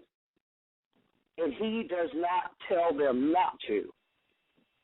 Like what happened in Israel at the time of Jesus with Herod. His people were telling him the same thing. You're God. You're Messiah. You're the God here on earth. And he never told them. Right. He never told them not to do that. And you know what? He ended up with a belly full of worms. That's true. And is not Obama trying to be the Pharaoh? Yes. Okay. That's what I thought. And, you guys talk about some hard things sometimes and some real hard things for people to grasp. And I know it's not easy. And I listened to the whole program last night. And, these are not easy subjects with gun control, with all of it, with social upheaval, social mind control, just the forces that people are facing. Those are hard things. You're right. Very difficult. And I got to tell you, we, obviously all the time we pray prior to going on the show, but we find ourselves praying for discernment when we do the research because this stuff is heavy it's intellectually heavy and it's spiritually heavy. And caller, I got to tell you, if people are not, you can have a basement full of food, ammunition, guns, whatever. But if you're not spiritually prepared for what's coming, that's going to hit you upside the head like a 2x4. Especially if what we are facing is judgment for this nation, which I do believe this nation, for all of its just kicking God out of everything, and then taking this man and putting him up as God. What do you think the God of heaven really thinks about that? And we really love this man. None too happy. No. Yes, I agree. And he just may be part of the judgment. So I don't know. You're right. If you could have everything in the world, but if everything is just taken away from you, all your basis for your retirement, your job, your family, and the people that you love have been taken away, and you don't have anything. And what do you have? If you don't have faith in the Lord Jesus Christ, and you're not on His rock, you're not going to be. You're not going to stand. You either stand on His rock, because His rock's not going to shake. Exactly. Everything else is going to shake, but His rock's not going to shake. That's exactly right. And isn't it something, caller, that grown men and women can sit down and have a conversation about this, as well they should, as well we should. But it's great to be able to talk about this intellectually and about our spiritual health and the connection to God without being ashamed. And I know there are people who are ashamed to talk about stuff like this. Ashamed and embarrassed, even though they believe or say they believe in the Lord. Oh yeah, we can't talk. I mean, I don't wear my faith on my sleeve. Why not? But and to your point, caller, in Luke chapter 20, it talks about all the things that are going to happen at the end times when Jesus says what will come to pass. And he gets into the nation rising against nation and the earthquakes, but he says, but before all these, they shall lay their hands on you and persecute you, delivering you up to synagogues and into prisons, being brought before the kings and rulers for my name's sake. And it goes on to talk about these days are of vengeance, and all things which are written will be fulfilled. And it talks about, and he shall be betrayed by both parents and brethren and kinfolks and friends, and some of you shall they cause to be put to death. Talking about that division that they are bringing, the spiritual division that was in so many households. That we were going to do a show on that tonight, and we didn't get into that too much. But our spiritual division in each and every one of your guys' families and friends, I know it's probably increasing. Yeah, caller, are you experiencing any of that spiritual or I don't need, it doesn't even have to be spiritual. I've had that. I had it happen not too long ago. My fiance, she up and left.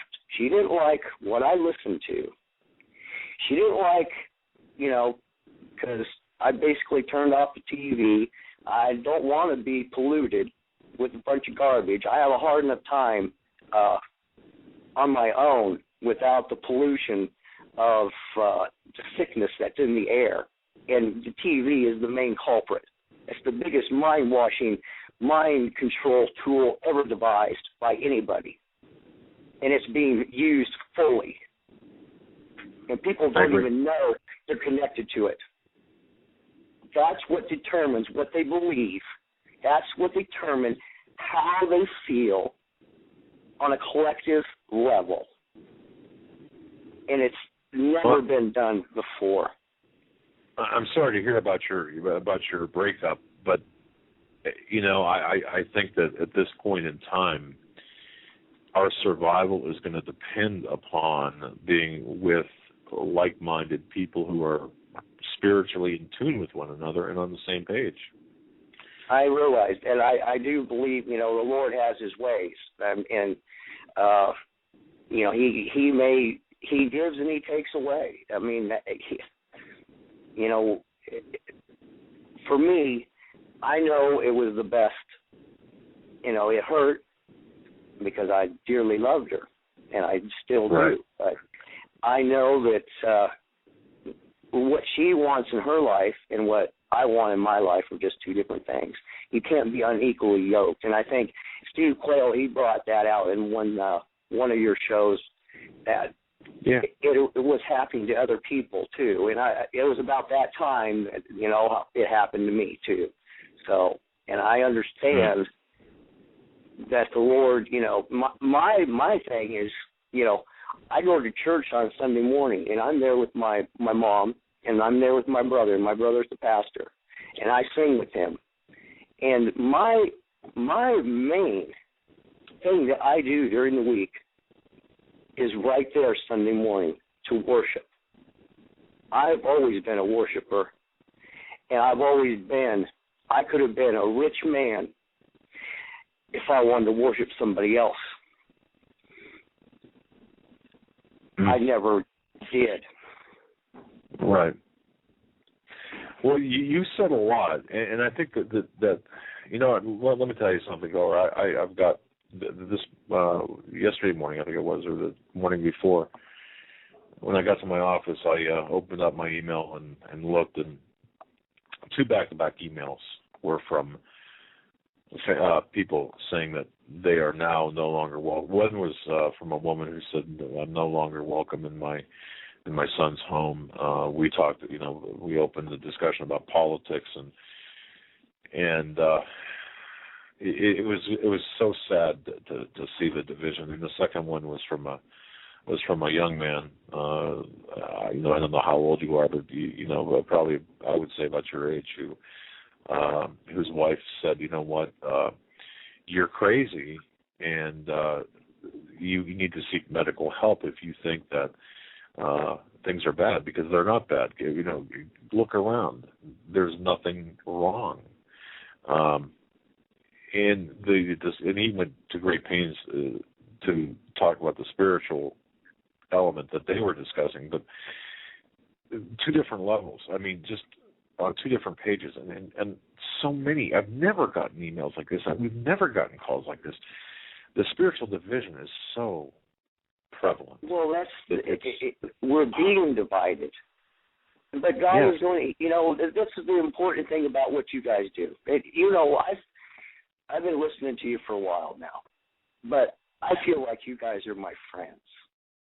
And you just have that community aspect about your show that no one else does. I mean, everybody else is like professional. And I'm not saying that you guys aren't, because you guys, really, I've read your writing and everything, and you are as professional as anybody else. It's just that you have a different spirit about you. You have a spirit of compassion and spirit of just the kind of spirit that we need in this day, that we don't have enough in this world of. A spirit of community, a spirit of understanding. We try. And I'll tell you, the last thing we are professional talk show hosts, as you can tell by the way we sound. But yeah, and we said before, we never set out to do this, right. And I understand why we're doing what we're doing now. I didn't, when we started. But I appreciate your kind words, but we got to give all the glory to the Lord, because who knows where we would be without His blessing. Absolutely. Well, that's the important thing. It is the important thing. You guys, but just keep up the good work, and believe me, there are people out there listening, and you're needed, and you are appreciated. Well, God bless you. And I may not be able to appreciate you in like financial ways, but you know what? I can pray for you, and I can, I can listen and be uplifted by what it is that you guys do, because you just don't find in this world too many places that you can go to be uplifted spiritually. Well, you're always welcome here, and we hope to always be able to nourish your spirit in the best way we know how, and that's just through it's not us, it's the Word, and that's it. So, God bless you, my friend. Okay. God bless you too. You guys have a great evening. Thank you very much. Thank you. You too. Thanks for the call. Bye. All right. We're going to go on here to area code 619. You're live on the Hagmann and Hagmann Report. Hello? Hi, guys. This is Eugene Irvin. Am I on the air? You're on the air. You're live on the air. Hi, guys. Pleasure to be on the air. It's my privilege and pleasure. A lot of stuff to talk about. Everything that I hear on the show, the guy is right. You guys do have this spirit, and that's something that I've had trouble discerning myself. I've tried to bring various things to people's attention, and I would say it's my strong contention that mind control is dismissed because of its effectiveness, and it's all around us, as you guys know. And one of the things that I would really like to bring to light is the fact of microwave towers on public school property, particularly in minority schools. I think that this is a very physical example of time control or mind control, excuse me. And if people can understand that, hopefully they can actually hopefully it can help facilitate an awakening. I didn't mean to enter. Well, go ahead. What do you have? No, I just wanted to tell you I came across a document. I don't know if you were listening.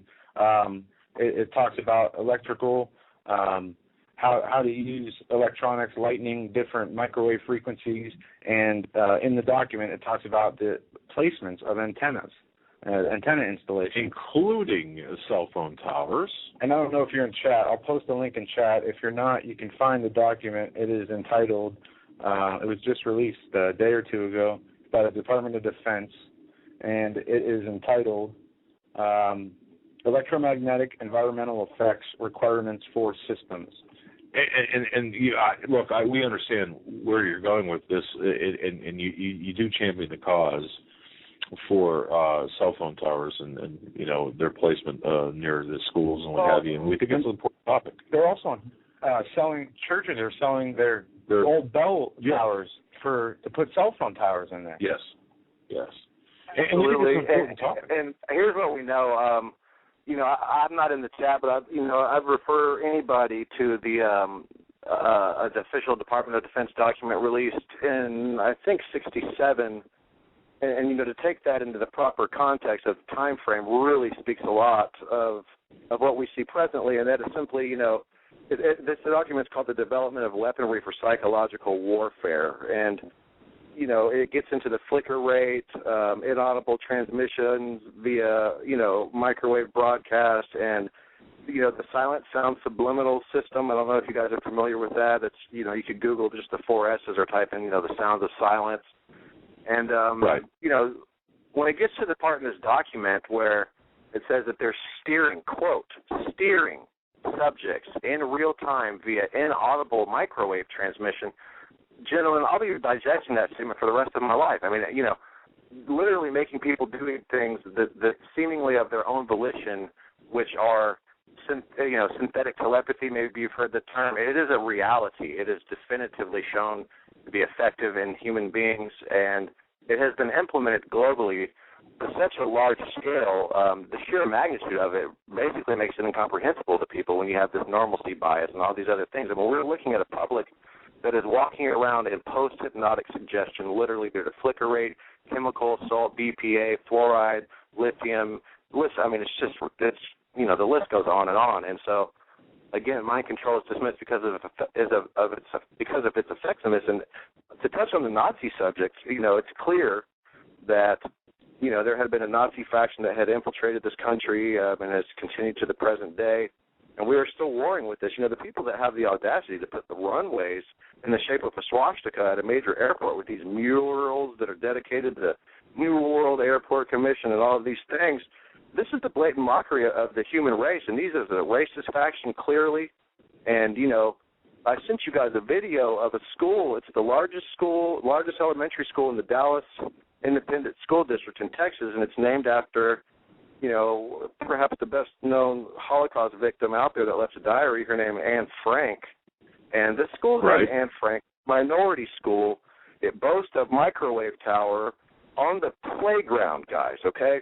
And when I say it's dismissed because of its effectiveness, certainly tens of thousands, if not hundreds of thousands of people have driven right past this thing for years, okay? And it doesn't raise an eyebrow. Let me tell you something. If I had a child, and they were going to a school with the microwave tower and the basketball court, I'm going to say something. And the fact that this is not an issue is a big deal. And there are some movements out there that do that. One of them is called PAX, led by a lady that basically, her husband was a major in the Army.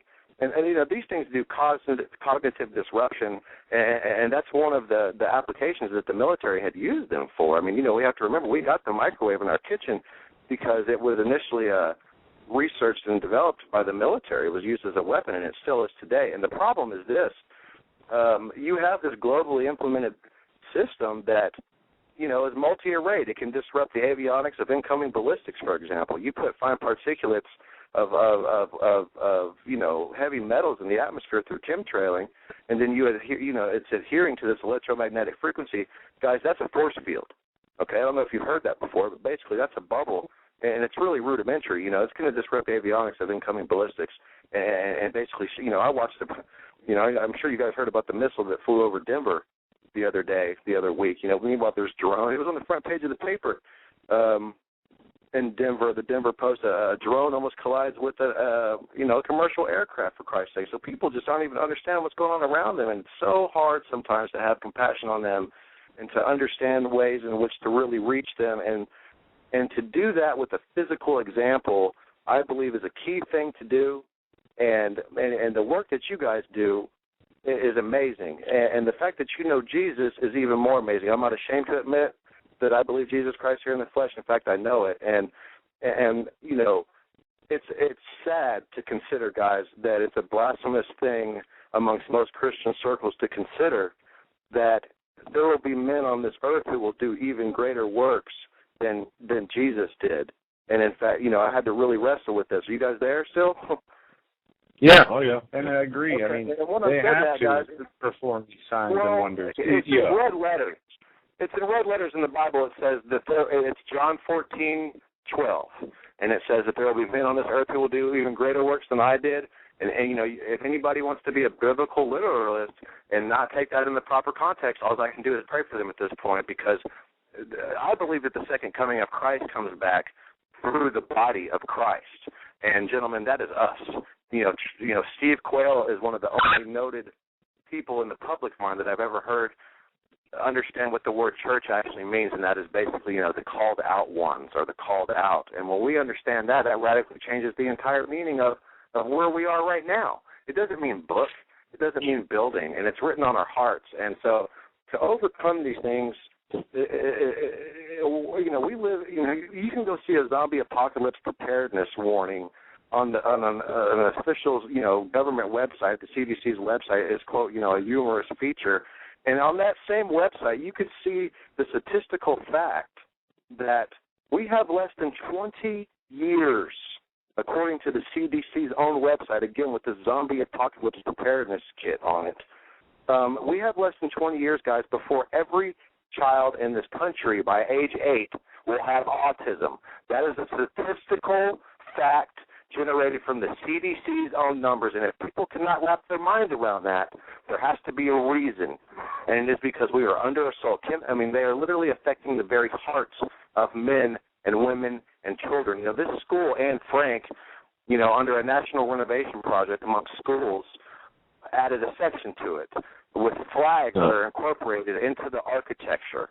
Okay, they're backwards flags. On the front of the school, they would go the right way, the same way that we all, put our hand over our heart and pledged allegiance to in this country when we were children, an older generation.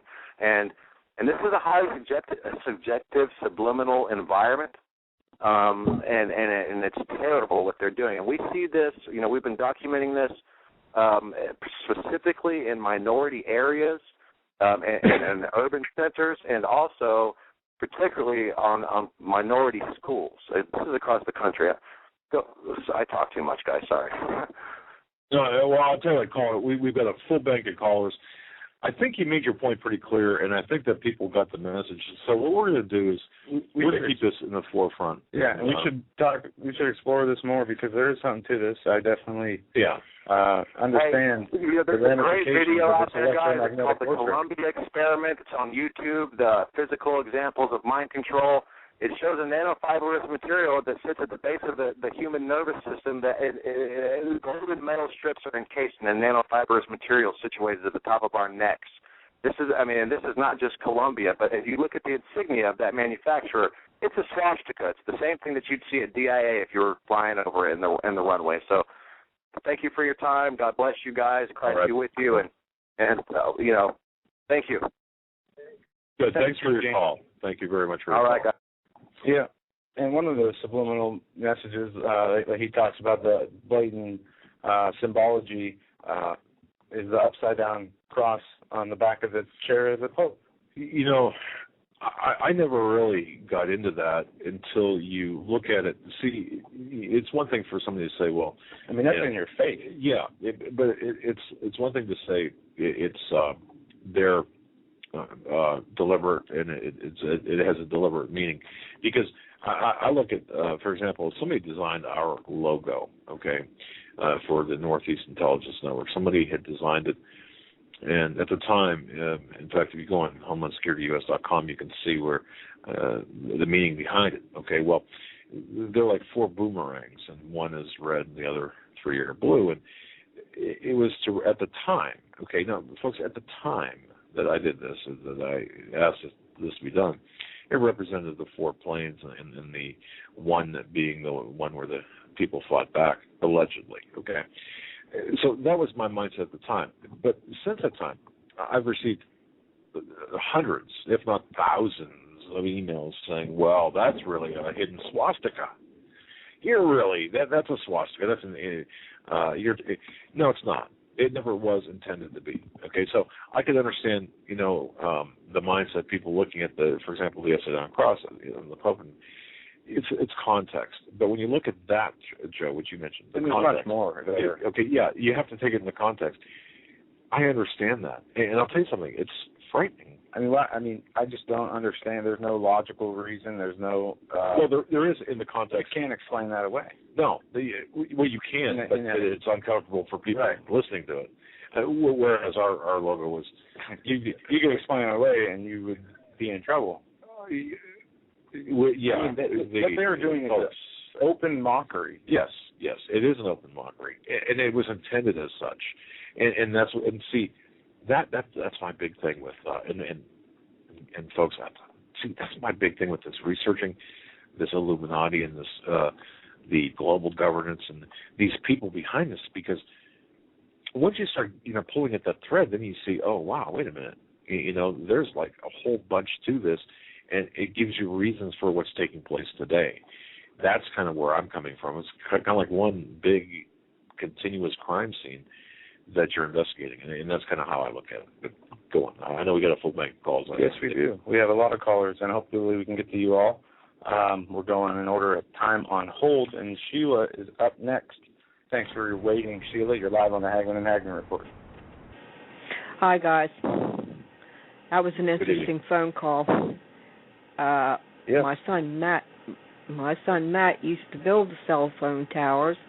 Now he's a supervisor for them, so I'm going to have to ask him about that, because he knows everything there is to know about what goes on in them towers. But anyway, now this guy's the trees as cell phone towers. They have buildings, billboards, New Jersey, New York City. Yeah. But Sheila, let me just say this, okay? How much more evidence do you need than this research done? Holding a cell phone up to, especially the older ones, up to your ear for long times, you get brain tumors. That's been documented. So that said, I know when he used to climb, he didn't talk to me about it because it's a dangerous job. But I remember him saying that when they was doing whatever they had to do on top of the tower, they would have to turn their backs at a specific time because of the radiation. And I'd tell him, I don't want to hear anymore, If I don't know about it, can't bother me. But he doesn't do that anymore. He's a supervisor now, so I'm going to have to ask him about that. I never heard tell of doing this where church bells used to be. That's, wow, Yeah, I have that article. I don't know if I have it saved. Let me check. churches are selling their old bell space for, they're renting out their steeples as cell phone towers. That's CBS News. Unreal. You probably don't even realize, well, you'd think they would know, the government would know, that with all that radiation it's going to do harm. I mean, even being around these big electrical towers, it ain't, it's not a good thing. But I called to tell you something that I saw the other day, and it goes to you, Doug, when you was saying that, somebody told you that Obama may not be there the whole term. Well, I was over on WND, and I saw something off to the side, and it was this bunker that he's had built onto the side of the West Wing. Have you seen that? I've heard about it. I'm not familiar with the article or the thing you're talking about. Okay, well, see, this has been 2 years in the work, and when that started, people started questioning what they were doing there, because there was such a massive hole being put in. And Obama tried to say it was cables being put on the ground. Well, that wasn't the case. And the other day when I was over on WND, I saw this thing, and it was connected to the White House. So I went over on YouTube and found it. And here it is. It's a bunker. There was this man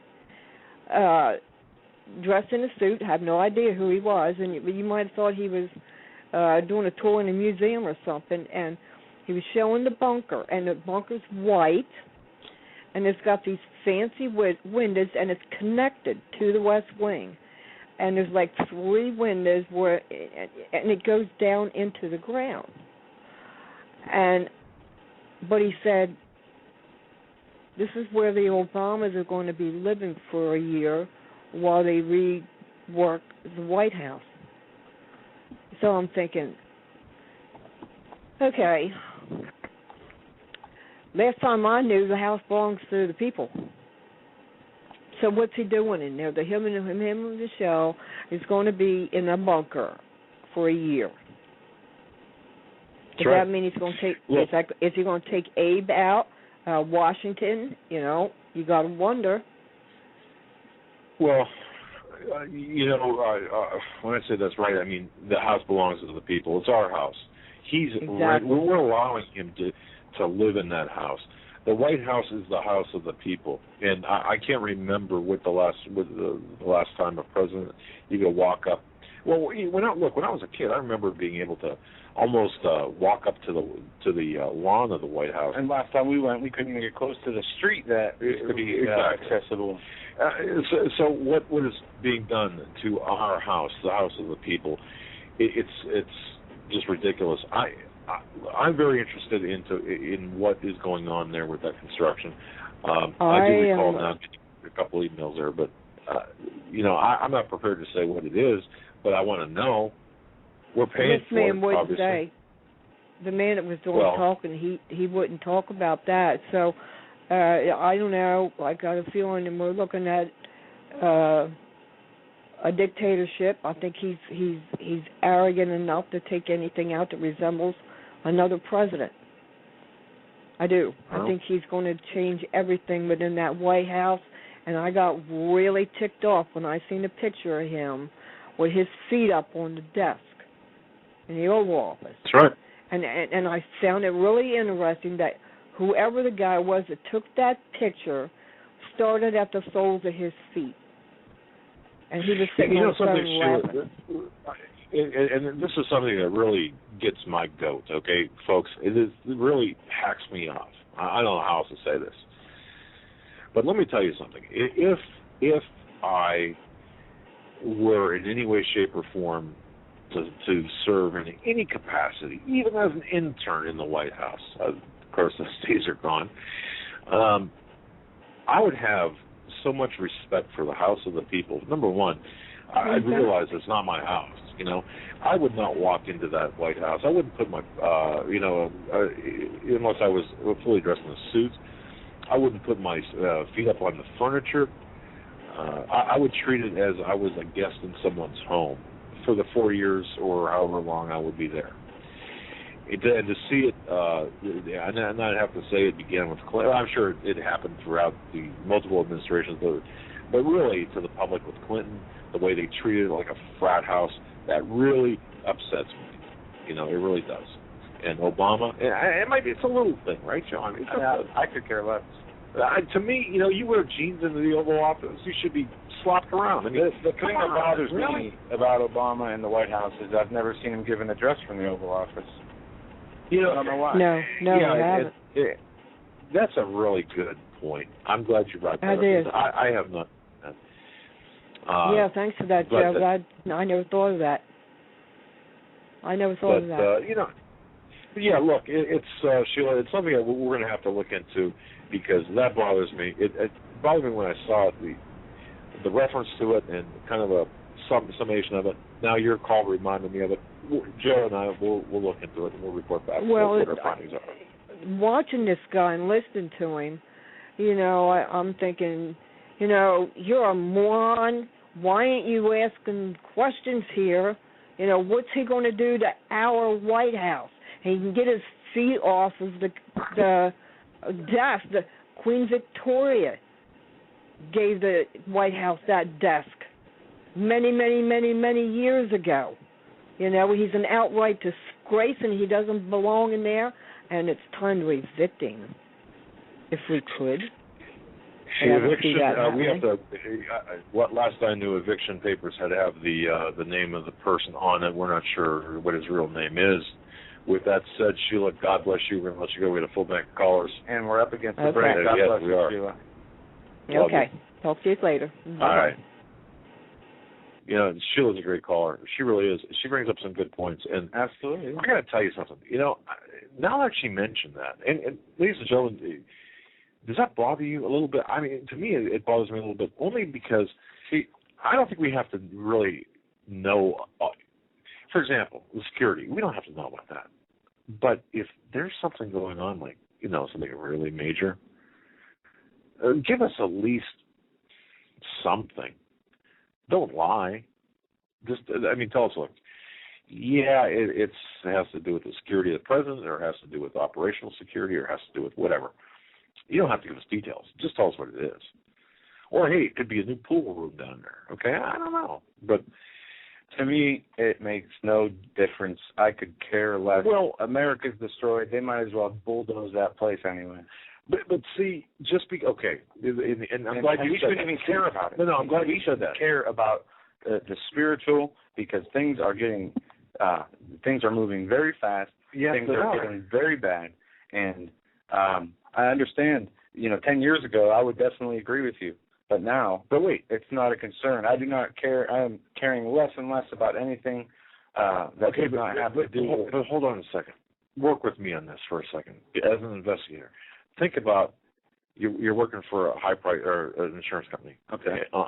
And you get called out because there's a guy in a chair in an office with a bullet wound in his head, and the gun's down at the floor. The police are still there. This guy has a $5 million life insurance policy on him. We go there just to kind of investigate. We're along with the police, just to see what's up because of the life insurance policy. Just because the guy is dead, or just because, I guess that's kind of a bad analogy, but the fact of the matter is, do we stop our investigation because it's over? I mean, well, look, let me give you this quote. For the wisdom of this world, jump the track there. For the wisdom of this world is foolishness with God, for it is written, He taketh the wise in their own craftiness. And again, the Lord knoweth the thoughts of the wise, that they are vain. And when I say the wise, I'll give you an example here. People who explain away God, say Jesus never was on the earth, by using the Bible, with their degrees and with their, qualifications, claiming false things, teaching false religions, and I understand that. We're in a period of time right now. I've never felt the intensity, and it continues to grow. I got you by a few years. And right. Okay, so I've never been through. The Gulf War wasn't a war fought on American soil. Right. I don't think you've seen a war fought on American soil. The Civil War was 18. You got a couple of years over that. Now. But no, seriously. What's the White House worth? If we could take it apart and give it away to people who don't have homes, I'd be happier than. But we're looking at the bigger picture. Sheila has a good point. We're looking at the bigger picture, but the bigger picture is a mosaic of smaller pieces, is it not? Smaller pictures. When you look at a painting, like a painting of a landscape, that landscape is beautiful, and we're seeing the big picture. But every part of that landscape picture is its own element. And while we're looking at that big picture, is it not wise of us to look at the smaller elements that compose that bigger picture? I agree. It is a footnote of many footnotes that should be there for people to look at. And, I mean, not the White House or the way he treats it, but what he's doing with the position of the president. And, God appoints people. He uses sinners and non-sinners. He uses kings and small people to fulfill his purpose, whether it's to let people know that a certain time is near or whatever. True. But as far as the White House is concerned, looking at America and how much it's changed in the last 15 years and where we are today, America's dead, and that White House is useless. And we'll go to break with that. Folks, if you want to call in, 661-244-9839. We'll be taking calls all next hour. We'll be back after a few minutes. You're listening to the Hagmann and Hagmann Report this Friday, January 4th, 2013. I almost said... I thought maybe you were going to say like October 2nd or something like that. No, I'm looking for the music to play us out. But, all right, guys, we'll be right back, taking your calls and much more.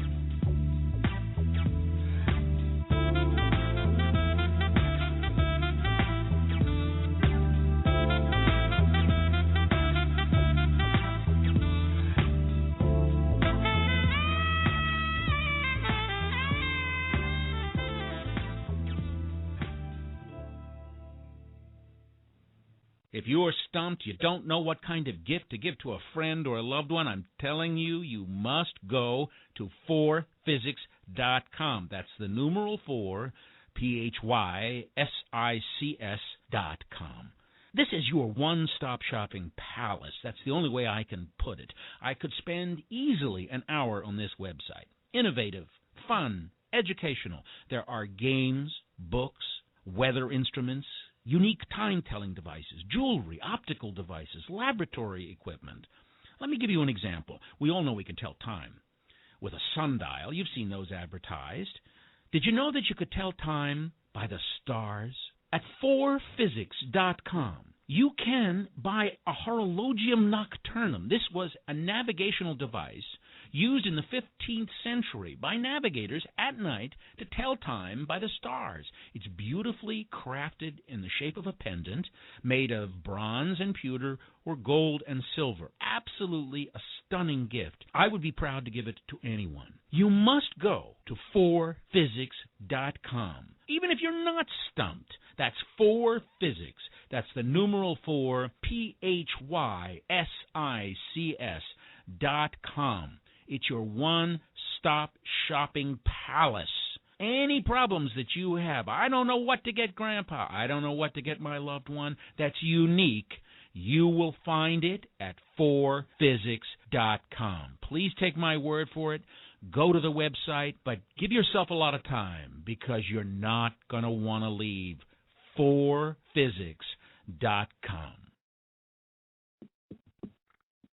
Ladies and gentlemen, I want to tell you about just a super place, especially if you're in Canada, and especially if you're in British Columbia. A super place to get your hunting needs, your firearms, your ammunition, all sorts of supplies. It is Granland Firearms of British Columbia. It's a hunter's paradise. You know, if you're familiar with British Columbia, if you're familiar with Campbell River, British Columbia. Sorry about that. I was looking at just a beautiful scenery here of the area of British Columbia. But The Granlund Firearms of British Columbia, they're located at 522 South Dogwood in beautiful Campbell River, British Columbia, Canada. That's a salmon capital of the world. And they're located on the southwest side of Dogwood, just south of Merecraft Street, across the street from the movie gallery. They're open they're open Wednesdays, Thursdays, and Fridays only. Wednesdays, Thursdays, and Fridays from 12 noon to 7 p.m. Pacific time, and then Saturdays from 10 to 5 p.m. only. They're closed on Sundays, Mondays, and Tuesdays, but you can go to their website. It's GranlundFirearms.com. That's GRANLUND Firearms.com. They specialize in firearms, including rifles, shotguns, black powder rifles. They've got new and used hunting rifles, anything you can think of, they've got. Shotguns, pellet guns, all kinds of brand names. And they carry all kinds of reloading supplies. If you're into that, if you're into reloading, no place better to get your reloading supplies than Granlund Firearms. So pay them a visit, GranlundFirearms.com. That's GranlundFirearms.com. And by the way, drop Carly an email. Check out their website.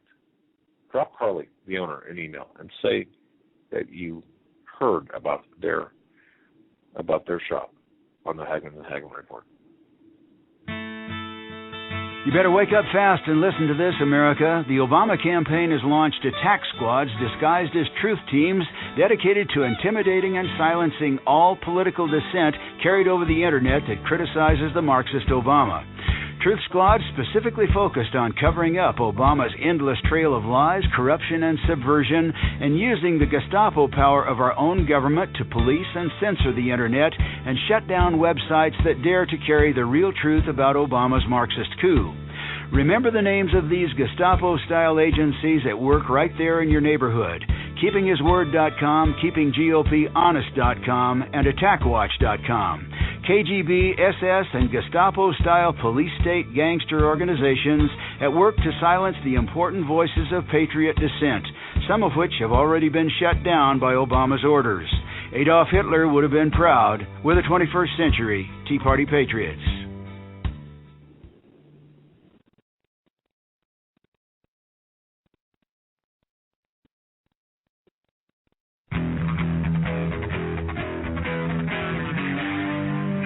Doug Hagmann. One guy that doesn't need a bullhorn to get your attention. You want answers. I want the truth. You can't handle the truth.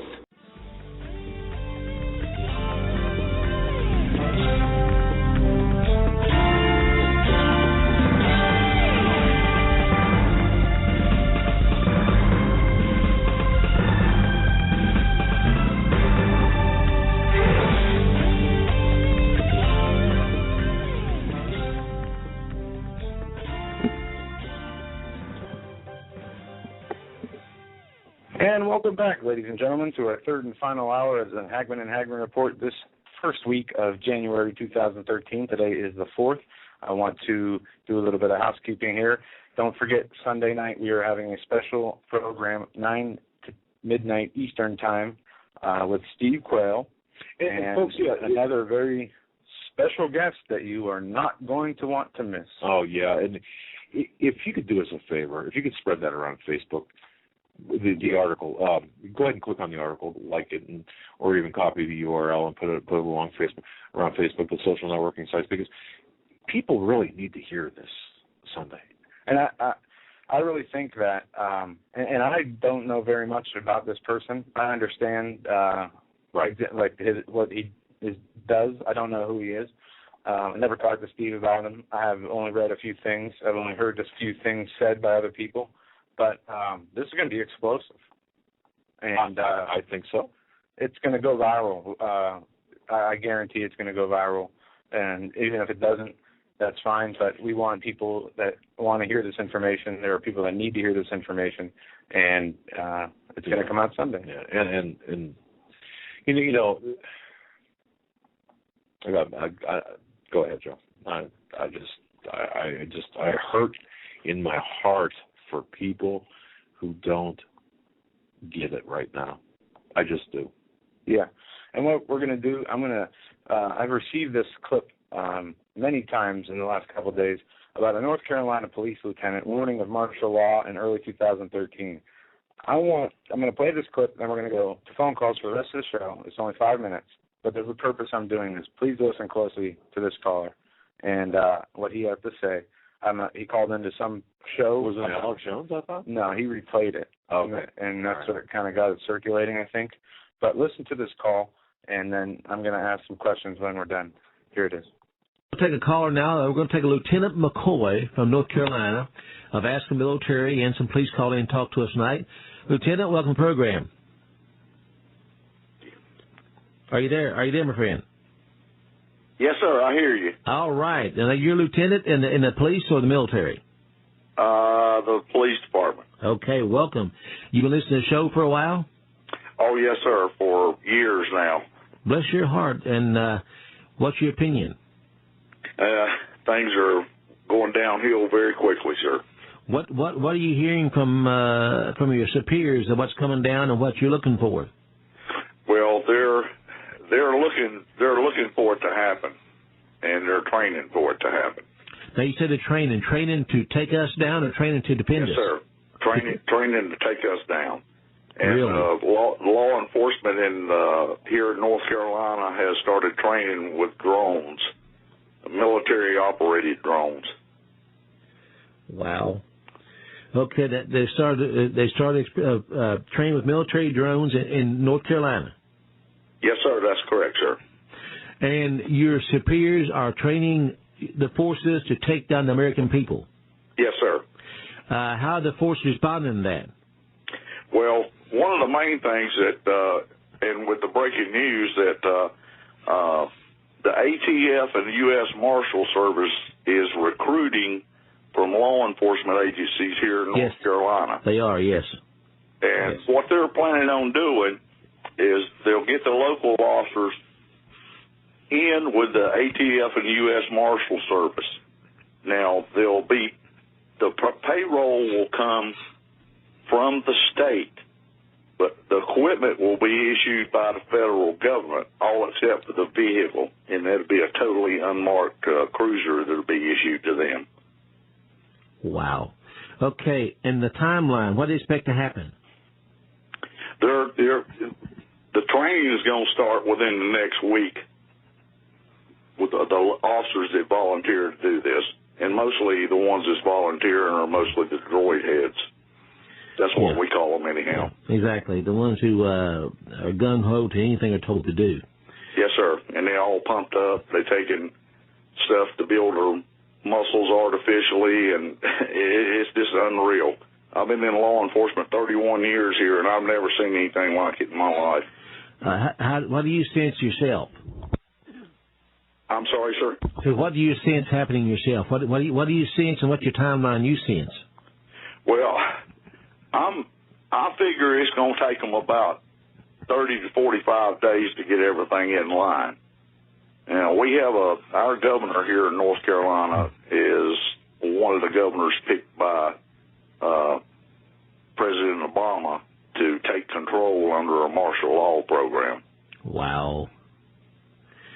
And your personal opinion, Lieutenant, what are you going to do? I'm going home. You going home to protect your family? Yes, sir. And that's what the Lord wants me to do, and that's what He says to do, and that's what I intend to do. But do you expect some kind of movement then within the next 2 or 3 months? Yes, sir, I do. As far as? I think they'll start to move, and they'll start picking out certain people and making confiscations and arrests. Are they going to do that house to house along the road, roadblocks, or what? It'll be wherever they can catch the certain individuals at. They want to catch them at home where they can take their preparedness away from them. And do you have any names been given to you yet? No, sir. Okay. Do you think the higher-ups know who it's going to be yet? I think they do, yes, sir. Interesting. Well, Lieutenant, if this is the last time that you get to speak to the public, what would you tell them? Trust the Lord and be prepared to defend yourself and your family. Would you tell them it's time to buy an AR-15 for home defense? I would say it is, and if you can find one. Yes, exactly. Yes. And have you also told them to store up food, whatever? Do you see a crisis maybe economically coming? Yes, sir. Yes, sir. I see, mostly the way I'm figuring it from the information that I've been able to gather is kind of going to come in all together at one time. So they can't blame the government, but they can blame us. Oh, I see. So they'll collapse the economy on purpose to cause panic and then move in. Yes, sir. Now, are you hearing this personally, or you just kind of reading this out there? This is personal information. This is not hearsay, sir. So you've been told this? Yes, sir. One day soon, I'd like to talk to you off the air if you don't do that. Yes, sir. Would you mind giving my board op, Jamie, there your phone number? Yes, sir, I will. Jamie, would you get his phone number, please? And I appreciate it. Go ahead and put Darryl on the.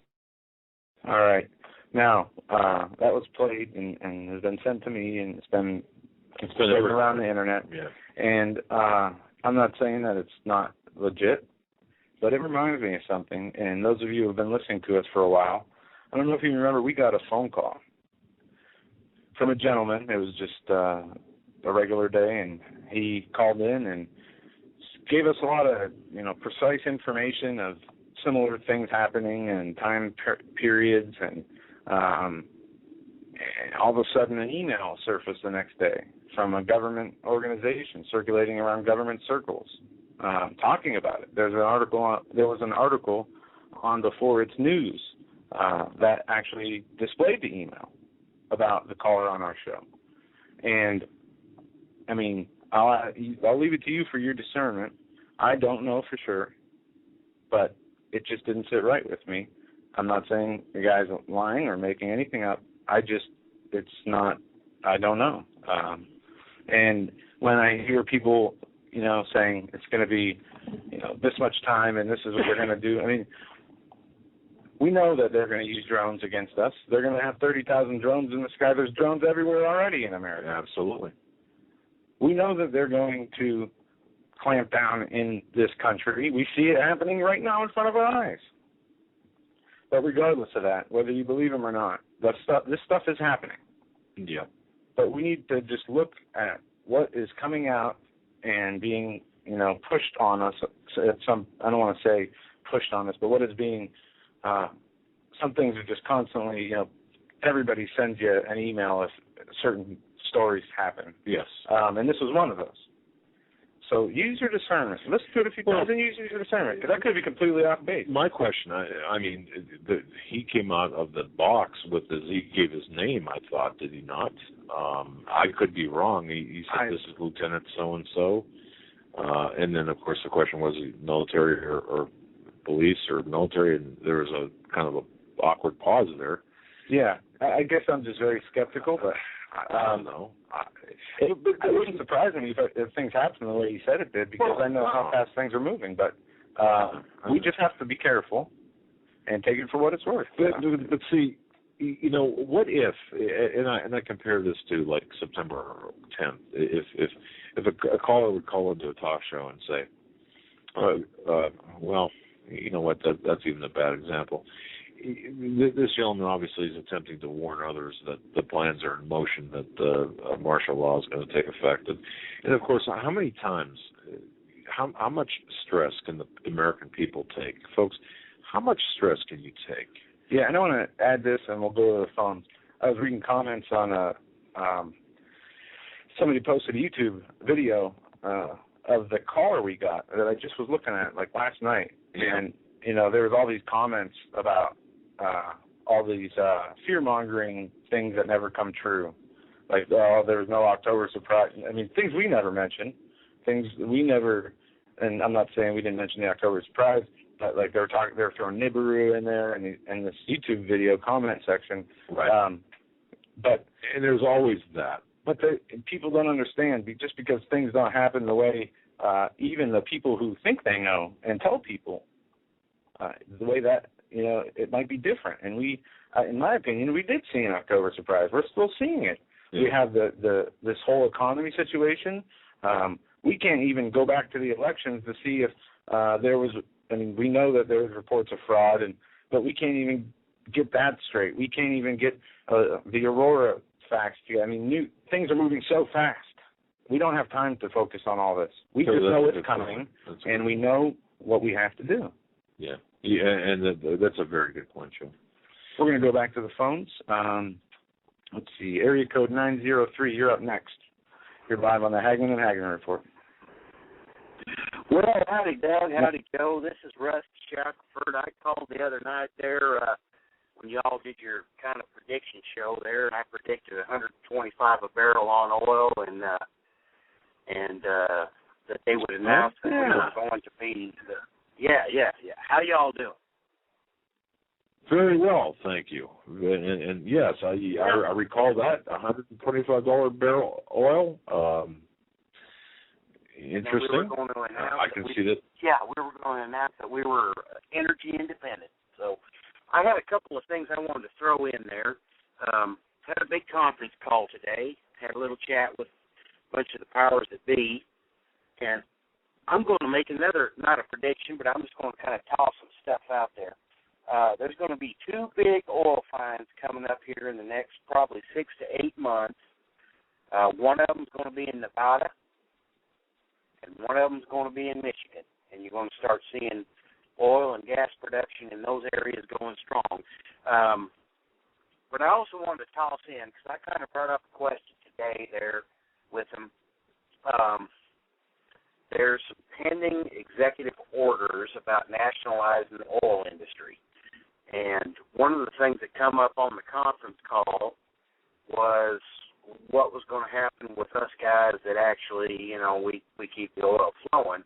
And we were told that we would be part of the nationalization, that as an employee, we were considered an asset of the oil field industry, and that we would be nationalized along with all the equipment. So I just thought I'd toss that in there. Very interesting. They ain't going to nationalize me unless they can find me first, and they ain't going to find me. I just thought I'd throw that in there for you. Appreciate that. So nationalization. Yeah, well, there's an executive order, and I can't remember the number. I'd have to go look it up. But they're, in the event of a national emergency, the oil and gas industry would be one of the first to be nationalized under the executive order, and that one of the assets of the oil and gas industry is also labor. And they ain't nationalizing me, man. It ain't happening. There's a big desert out here. They got to find me first. Well, interesting. Boy, that opens up an entire line of questioning that I have that is well beyond the scope of the call. But it wouldn't surprise me if they did nationalize the energy sector, especially with the backdrop of what's going on in the Middle East right now. And just think if something happened where the free flow of oil would be impeded, our dollar would take a hit. And I don't think even with nationalizing it would be too late, too little, too late, and our dollar would still collapse even with the nationalization. But it would be a good move. Well, to do that. One thing folks don't realize is this industry is a lot bigger than what a lot of folks realize. There's approximately 10 million people that work in this industry, and it's I'm not bragging, but the lowest of the low in this industry out here in the exploration end of stuff, I mean, it's $100,000 a year job. I mean, we all make that kind of money out here. It's a 6-figure job. Wow. They would love to get their hands on this kind of money that's coming in. Now, I don't know if they really want to take on the oil and gas industry because of the amount of money and the amount of power that these big companies hold. But we were absolutely told that should that executive order be put into place in the event of a national emergency, that labor is considered part of the resources of the oil and gas industry, and that my butt would be out there working for the government. And, you know, in general, I kind of brought it up with some of the guys that work for me, and they're pretty much in the same line of thought as I am, that they ain't working for no government. It's not going to happen. We're pretty independent folks out here. So I just thought I'd toss that at you. I'll try to keep you updated on stuff as I get the information, but that's where we're standing right now with stuff. And why they brought it up, appreciate the call. All right, y'all have a good one, and I appreciate you letting me call in. Adios. Thank you. All right. Absolutely.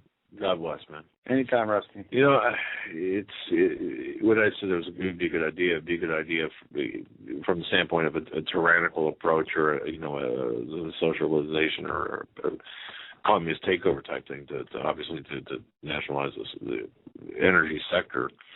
And that was contained, I believe, in the executive order that also spoke about the roads and the bridges. I mean, it was all encompassing in the event of the national emergency of taking over everything. So, just real quick before we go back to calls, referring to the caller that called into our show, it was from July 6th on the article from Before It's News, from a call on July 5th. It is. Yeah, I still have the article here.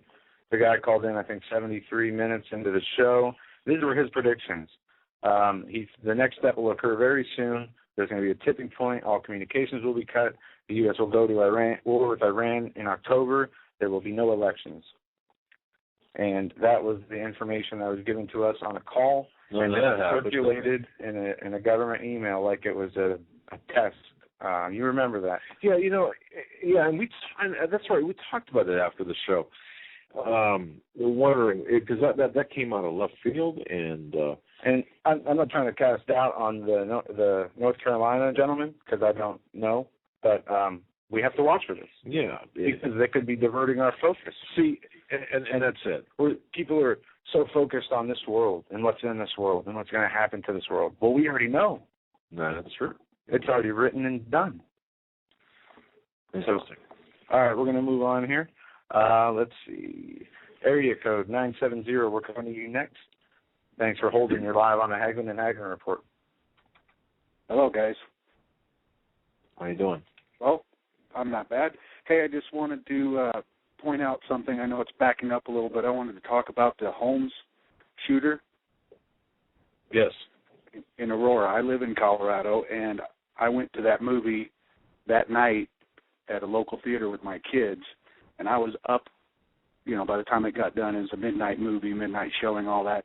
I was up that morning when they were showing it, so I was watching the initial, just like the Sandy Hook, and there's so many things going on, and then all the story changes, okay? So, I tell people that if a disaster or something happens, turn on as many VCRs, recorders you got, and record it all so that you can see how the story changes.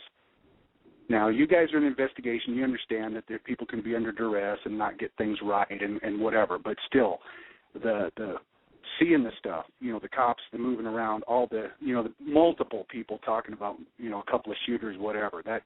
There can't be that much confusion.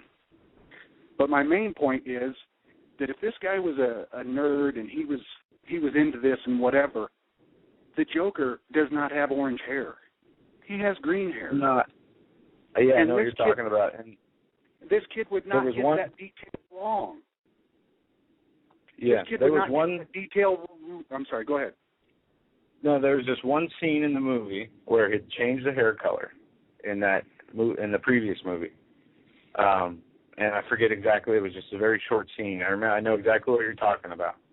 And that was not the hair color that he had, as always. And that was the color that they said that that's what the Aurora shooter had. Yeah, but what I'm thinking is why? Is because they don't sell green hair dye. The people that doped this kid up didn't have green hair dye. You can get green hair spray, but the stuff washes out. So once he was in jail, he took a shower, then he doesn't look goofy and crazy anymore. They dyed his hair orange when he was doped up so that it would stay orange. So he would look goofy and crazy, and it helps us stay in the story, see? Okay, I understand what you're saying. And this plays into what I think is the focusing on all these details of, getting and people do and can go through all the stuff, and as long, I just have a problem with, there's so many that lack the spiritual foundation, the real spiritual foundation, and there is fear and panic in the air, and just by reporting on the news, it's almost like we're spreading fear because the news is so dreadful, and people are feeling hopeless, and people are getting lost in all this confusion, and it just bothers me so much. And until we lay that groundwork, I think, I know. But I understand that, Joe. But what this caller is saying, though, is this little detail, I think, is important with respect to the... Just like the rifle they pulled out of the trunk of the car that they said was used in the school shooting. Yeah. And it's not... I'm starting to think it's not an accident they do this stuff. It's to create the confusion. Well, that or they're sloppy.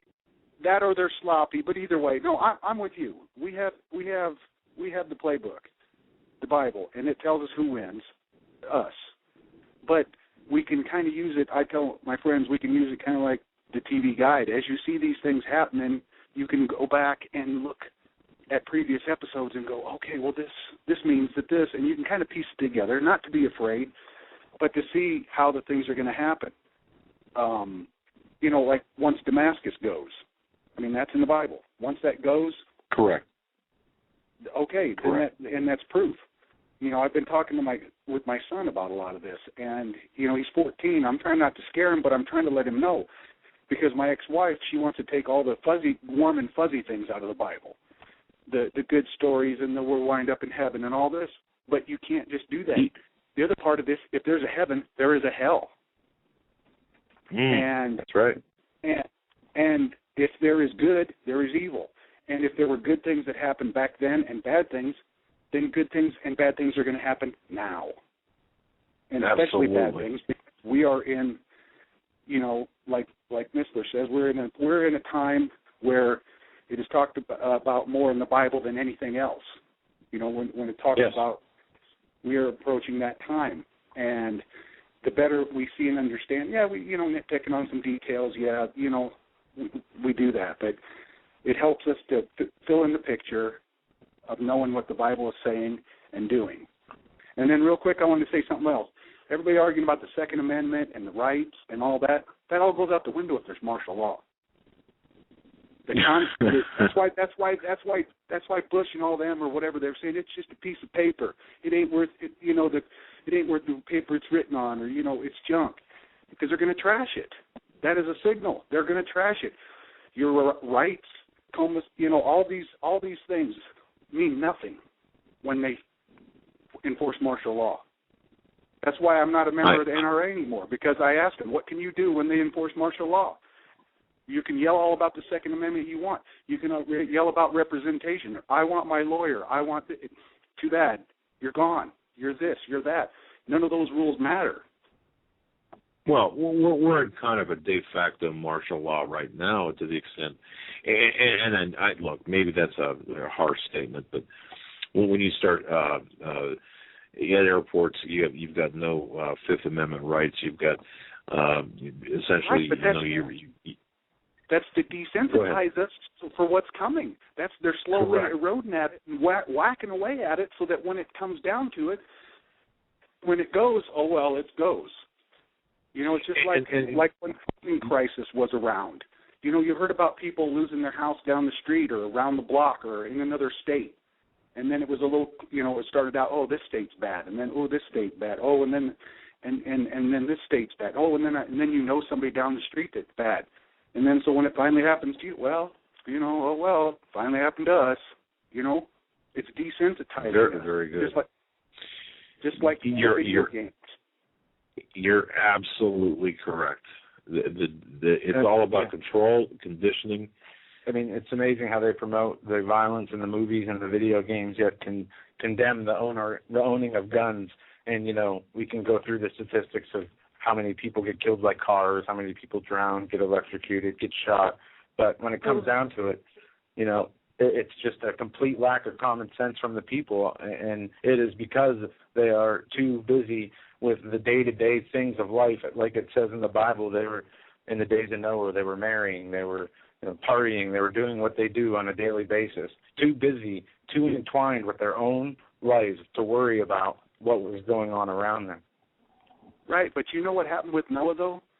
He built that for 120 years, took him a long time to build it, but I don't think the animals were gathered around him the whole time. I think he built it for X amount of years and whatever, and towards the end, the animals started coming in.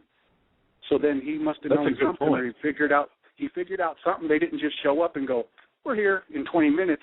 All these huge animals from all over the world, or well, that part of the world, but whatever. They didn't just show up and board in 5 minutes, and then it started raining, and they took off. You see? That's a very good point. There was something building up to that. No, there was something building up to that, and he started, I'm wondering. He's getting closer to getting it done, whatever, plus animals started showing up, whatever. They had to load them. Didn't happen in 5 minutes. So there were signs that were prepping him. He didn't know how bad it would be, or maybe how, or exactly the date and time, just like we don't know the date and time when Christ's going to return. But there were signs. The animals started gathering and hanging out, waiting to get their boarding pass called. And I'll tell you what, my friend, I think the animals are gathering. I think that's where we're at right now. Exactly. So, boy, wonderful call. God bless you, my friend. Thank you so much for your words of wisdom. And I wanted to say, you guys are getting better at getting people to get on their point and get off and handle more callers. I like that. You guys, I know you've been great, and you didn't have as many people. I've been listening to you for months, and usually I listen to you on archive because of the way they keep buzzing in on you guys and cutting you out and screwing up your programs. It's easier for me to just listen to it on archives. But well, thank you, and we appreciate. And I'll tell you what, we appreciate the callers kind of, getting on point quicker, and it's sometimes I feel like it's like herding cats. It's difficult, and a lot of times people are, a little bit nervous and. Well, they're nervous, and also they finally get to talk to somebody else that understands this, because I have a couple buddies at work, a buddy at work, and a couple buddies that think I'm crazy. And so when you finally get to talk to somebody that relates, you just want to keep rattling, So I know, and we love people to talk, and because this is your show. I mean, really, when it comes down to it, it's your show. It's not ours. It's yours. And you're right, though. It's nice when you have like-minded people in an intellectual setting of sorts to be able to speak your mind. Right. I was just listening to a George Norrie, a week or so, a month ago, whatever, and man, he's okay. He's just clicking them off, and so you guys, I enjoy the heck out of you, and you're great, and I'll get out of the way, and I'm going to try and do this chat room thing, because usually, like I said, I listen to archives on my iPhone at work because I do maintenance, and I just, hit the button, listen to that program, go to the next one, another 3 hours, hit the next one, All right, my friend. Well, yeah, the chat room, just feel free to jump in there. It should be a pretty simple task, or a pretty simple thing for you to do. All right, Happy New Year. God bless you. Happy New Year as well. Folks, I just want to say this. Marianne, thank you very much. I know there's who sent me this email about Franklin Graham. I just want to say this real quick here. Franklin Graham, Billy Graham's oldest son, he's warning that the nation's physical cliff is nothing to worry about compared to the spiritual cliff that he sees. And, I agree. He says this. Since the recent election, we've seen same-sex couples lining up at courthouses in several states to receive their marriage licenses, hundreds of people gathering in public places to light up marijuana, cigarettes in states where it's just been decriminalized. And he says this is only the tip of the iceberg. The moral decline we've seen, and we see on television programs, the blatant immorality, the senseless violence, the media-friendly gay and lesbian behavior. You know what? That's just a reflection of the moral corruption that has infected our entire nation. These are indeed dark days, but there is hope, and Franklin Graham continues by saying, if the foundations are destroyed, and this is what the Bible says too, what can the righteous do? Well, according to Psalm 11:3, look, there's no question, or that question was asked. If the foundations are destroyed, what can the righteous do? See Psalm 11, chapter 11, verse 3. No question our country's foundations are being destroyed, but I'm reminded of an era in the Old Testament where the Lord moved in a dramatic way to bring godly change to a spiritually dark and depraved nation like Judah. He talks about the reign of a king in Judah, and how the change of the people from this wicked, sacrificial, evil, immoral people, where God changed their hearts. Idols were smashed, and spirits, these witches and such, were removed, and the worship of the one true God was reinstated. And Franklin Graham just said, look, if it can happen back then, it can happen now. So there is hope, and I think that we have to put our hope in God and know that, if God can change the hearts of man 2,000 years ago, he can do it again. If that's what is to happen. So, Franklin Graham, interesting. I like the guy. I mean, I think he's genuine. The fact that there is hope. When we talk, we always say, "Well, there's no hope. Everything's gone." Well, we see miracles in the Bible, and he points one out there. So, just wanted to sneak that in there before another call. All right, we're going to go to the calls, and we might not get to all you guys because there's still a bunch of people on hold. Let's hurry. So we're going to get as many in as we can. Hold on longest is area code 701. You're live on the Hagmann and Hagmann Report. Howdy. Expect miracles daily. Hello? Yes. I'm sorry, we didn't catch that, what you said. Expect miracles daily. Oh, certainly. Yes. Amen to that. I was on David Icke's book. Remember Who You Are. He has some pictures in there of Obama. He has scars on his neck and head of looking like heavy surgery was performed. Yeah, we've seen that. Folks, what do you think about that? Excuse me, I just yelled there. What do you think about that, ladies and gentlemen, especially in the chat room? What do you think about that? I don't know what to make of that. Caller, what do you make of that? Well, if it's anything like the scars he enhanced, something was really performed, whether it's mental surgery or implanted, I have no idea. Well, it's something that we've seen. Yeah, I can't explain it. I don't know. We know less and less about this guy. People refer to the scar as like the Antichrist says, gets a head wound and comes back. But I think the Bible's more specific. If I'm not mistaken, I could be. I think, isn't there an actual injury that takes place and he comes back and it surprises everybody? Yeah. Gets in full view of the people. But I don't even. I think the caller. I'm not even sure if you're going down that road of yeah, there's a whole other possible ability of explanation. Yeah, that are all evil and anything from being programmed to being whatever. I don't know that he's ever explained it. I don't know that anyone's even dared to ask him. But there is something weird about it. Yeah, another little thing, that from the original Aramaic, original Bible, we got the Cliff Notes version after Constantine got through with it. That's a good point.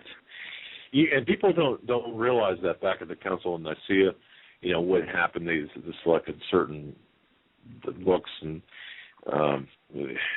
but what we're left with, I believe, 66 books written by 69 different authors, or 69 books by 66 authors. I'm not sure, but what we have is the product of the Council of Nicaea. Yeah, there's Greg Braden pointed out that in Revelation, John had a second vision of a world of peace that's not in the real what we got. Well, Joe, doesn't the Bible talks about a reign of peace, but a peace of not of God, right? Well, it does talk about when Jesus returns to the earth. But, isn't there a 1,000-year reign of peace that is actually a false peace, or am I wrong? No, that's when God, from what I understand, that is when God comes back and reigns over the earth. And then, as far as what I know, and I got to admit, when I read the Bible, I pick and choose all kinds of different books and verses. Hardly do I sit down and read through whole chapters like I should. But let's see what people in the chat have to say. Yeah. The millennium, yeah. Okay. Well, caller, anything else before we cut you loose? Because we're going to try to catch some other calls here. No, that's what I had. All right. Thank you. God bless, man. Thanks for the call, Mike. Interesting. Yeah, we're going to look into that. Thank you very much for the call. Peace. Bye. Joe, I want to just tell you one thing here. And Marianne, thank you so much for this email. We were talking about the cross in the Pope's chair. Okay. And Marianne points something out. And thank you, Marianne, for pointing this out. There's an old tradition that the Apostle Peter was crucified upside down. Now, it's according to that tradition. When Peter was going to be crucified, he said that he wasn't worthy to die the same way that Jesus died. So he asked the Romans to crucify him upside down. Hence, the upside-down cross on the back of the Pope's chair, which has nothing to do with Satanism. It has to do with the Pope occupying the chair of Peter. And, I should have picked that up from my days at the seminary, because boy, does this ring some bells. So that's the explanation there. And, Marianne, thank you very much for that clarification. Yeah. Let's move on to the phones here. Area code. We have 2856 area codes. We're going to go to 8569 first. 8569. Hopefully that's not too confusing. 856. You're live on the Hagmann and Hagmann Report. Hello. Hello. How are you? Yep, you're up. Okay. I had a couple of comments. A few weeks ago, you were talking about 5,000 to 6,000 TSA workers getting laid off. I don't remember. That might have been a news. That might have been a news article called specifically. But go ahead. Okay. Would they be replaced by UN troops, you think? I'll just make these comments and then I'll let you talk. Replaced with UN troops, and then locally here, I'm from East Tennessee. My name's David, and East Tennessee, and the county I live in, I've got a real good friend that was a bus driver for years, a school bus driver, and at the beginning of the school year this fall, they had all the school bus drivers come in, and they made them sign a paper saying that if martial law was declared, or an event of any sort, earthquake or anything that would cause martial law, that instead of taking the kids home, even if they had them on the bus, they would bring them back to the school. She wouldn't sign it, so she had to leave her job. I wonder if that's something that went on all over the United States. Well, you were talking to all kinds of locations all over the United States. Folks, I'm going to put this out for our listeners. If you know, or if you are a bus driver, a school bus driver, or if you know one, And we're going to do the same here. We're going to ask our school district here if you are forced or asked to sign up a paper saying that in the event of a national emergency, martial law, or whatever, if you were to take the children instead of going home, delivering them to their homes, if you were instructed to take them to the school, back to the school for a lockdown, essentially. That's the question. If you have any information, please send it to us via email, via our website at HomelandSecurityUS.com. So we'll throw that out there, caller. Okay.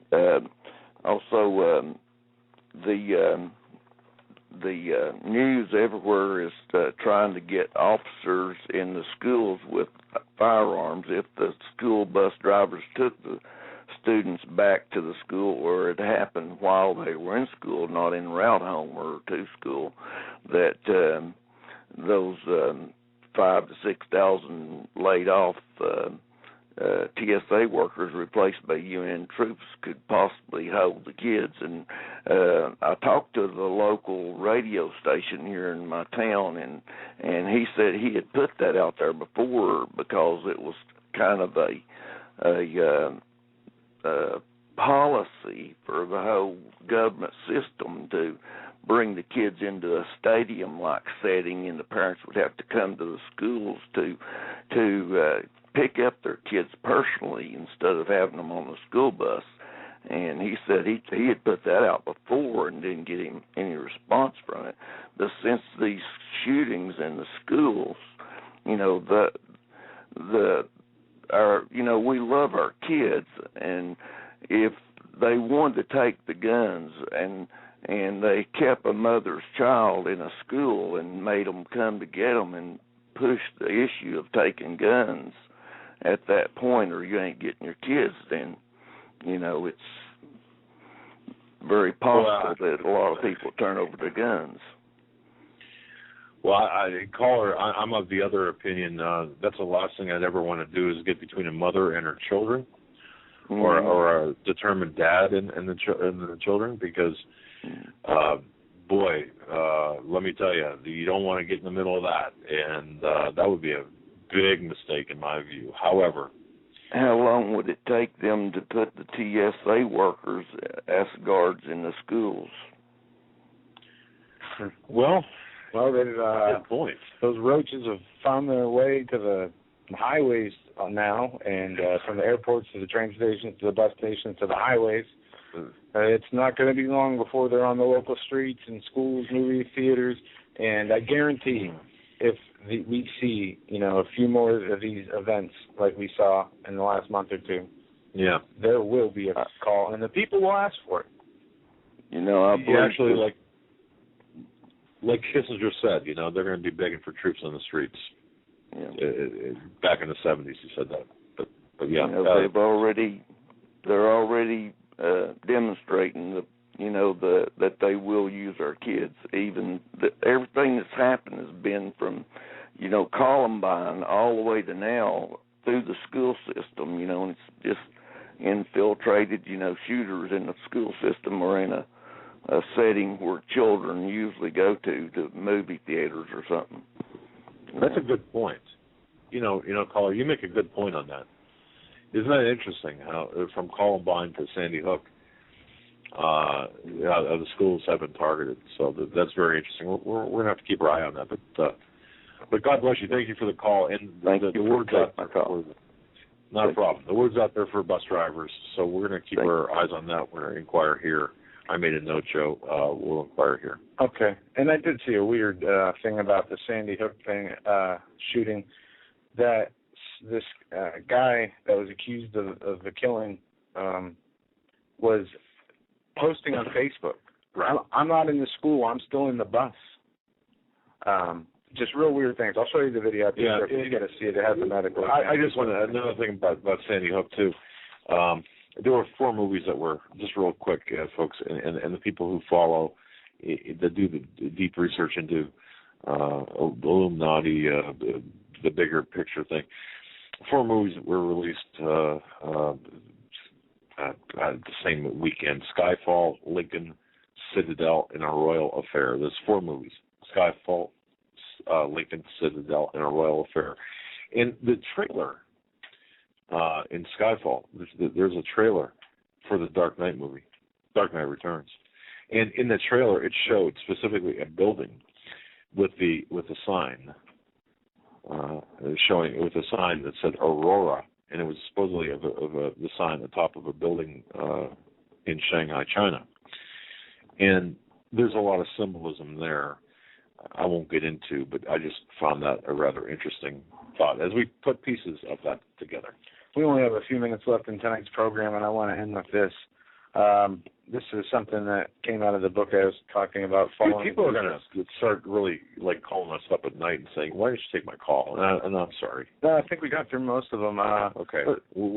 Sorry about that, people. Yeah, I see the numbers here. I'll write them down, and if you guys want to call back the next open show, they're going to call us at 3 in the morning and wake us up. It's hard when you run out of time. Yeah, I know. This is part 1 of this book, and it just has 4 questions. And I'm just gonna read the questions and let you guys ponder on this. 1, God has a plan for your life. 2, God's plan for you cannot happen because of your sin. 3, you must be forgiven for your sin to have God's plan for your life. 4, Jesus has made a way for you to be forgiven. And I guess I'll read a little bit more. Well, wait a second. I'm not sure the context of that. This is, okay, God has a plan for your life. It's not really a question. No, it's 4 things that is... Okay. God made you for a purpose, and you are special to Him. Right. That's why He died for all of us. God's plan for you cannot happen because of your sin. It says sin is disobeying God's laws and not doing what He has commanded us to do. By doing so, those who are in sin will be cast into hell, and it's as simple as that. And I know a lot of as Pastor Paul would say, the fluffy, puffy preachers so often ignore that message, but it is a reality. And I would say, 90% of the people at least live. So we're all sinners, though. Right, but we are. But 3. You must be forgiven for your sin to have a part of to have God's plan for your life. Right. It says when we sin, we are punished for the sin. The Bible says punishment for sin is death. Romans 6:23. The death the Bible is talking about is not just the body, but of the spirit, which lives forever, being in an everlasting punishment in hell. Jesus, the Son of God, who knew all things, explained what hell is like. He said hell is like a lake of fire, and that everyone who goes there is separated from God forever, and burns in the fire that never ends. That's out of Mark chapter 9, 47 and 48. Wow. Our sins separate us from God in this life and after this life. So you cannot be a part of God's plan, apparently. This is what the book's saying. We cannot have God's plan for our lives when we are separated from Him. But there has been a way, Jesus has made the way for you to be forgiven. And it goes into a couple different verses. And, He sent the Son Jesus to be punished for our sins. God loves us so much He gave His only Son to die for us as payment for our sins. He did not send the Son into the world to condemn the world, but to save the world through Him. Whosoever believes in Him is not condemned, but whosoever does not believe in Him is condemned already. And there's more to it than that. We must, get out of sin. We must have the most obedient minds. We have to be more careful than ever. Every day, every single decision we make, we have to ask, is this going to please God or not? And usually it tells you in your gut before your head can even contemplate the question. And That's true. Have to remember. I like that. If you know in your gut, and that's the Spirit talking, I suppose. Yeah. It's been a great short week with you guys. We'll be back on just a short day, or 2 days, on Sunday night. Don't forget, I'll post it in the chat room one more time. We have a very special guest coming on with Steve Quayle on Sunday night, 9 o'clock Eastern Time. You are not going to want to miss this show, from what I understand. This gentleman is going to be spilling the beans, I guess. And yeah, it's time. It's the Financial Insider, and folks, if you don't mind just spreading the word on Facebook, all your social media platforms, and like it. If you can take our article, like our article, and then share with others, because we want to get as many people listening to this as possible. This person is putting his life on the line. He's been threatened. Yeah. I can verify that. This is no hoax, no nothing. This is real, and it's serious.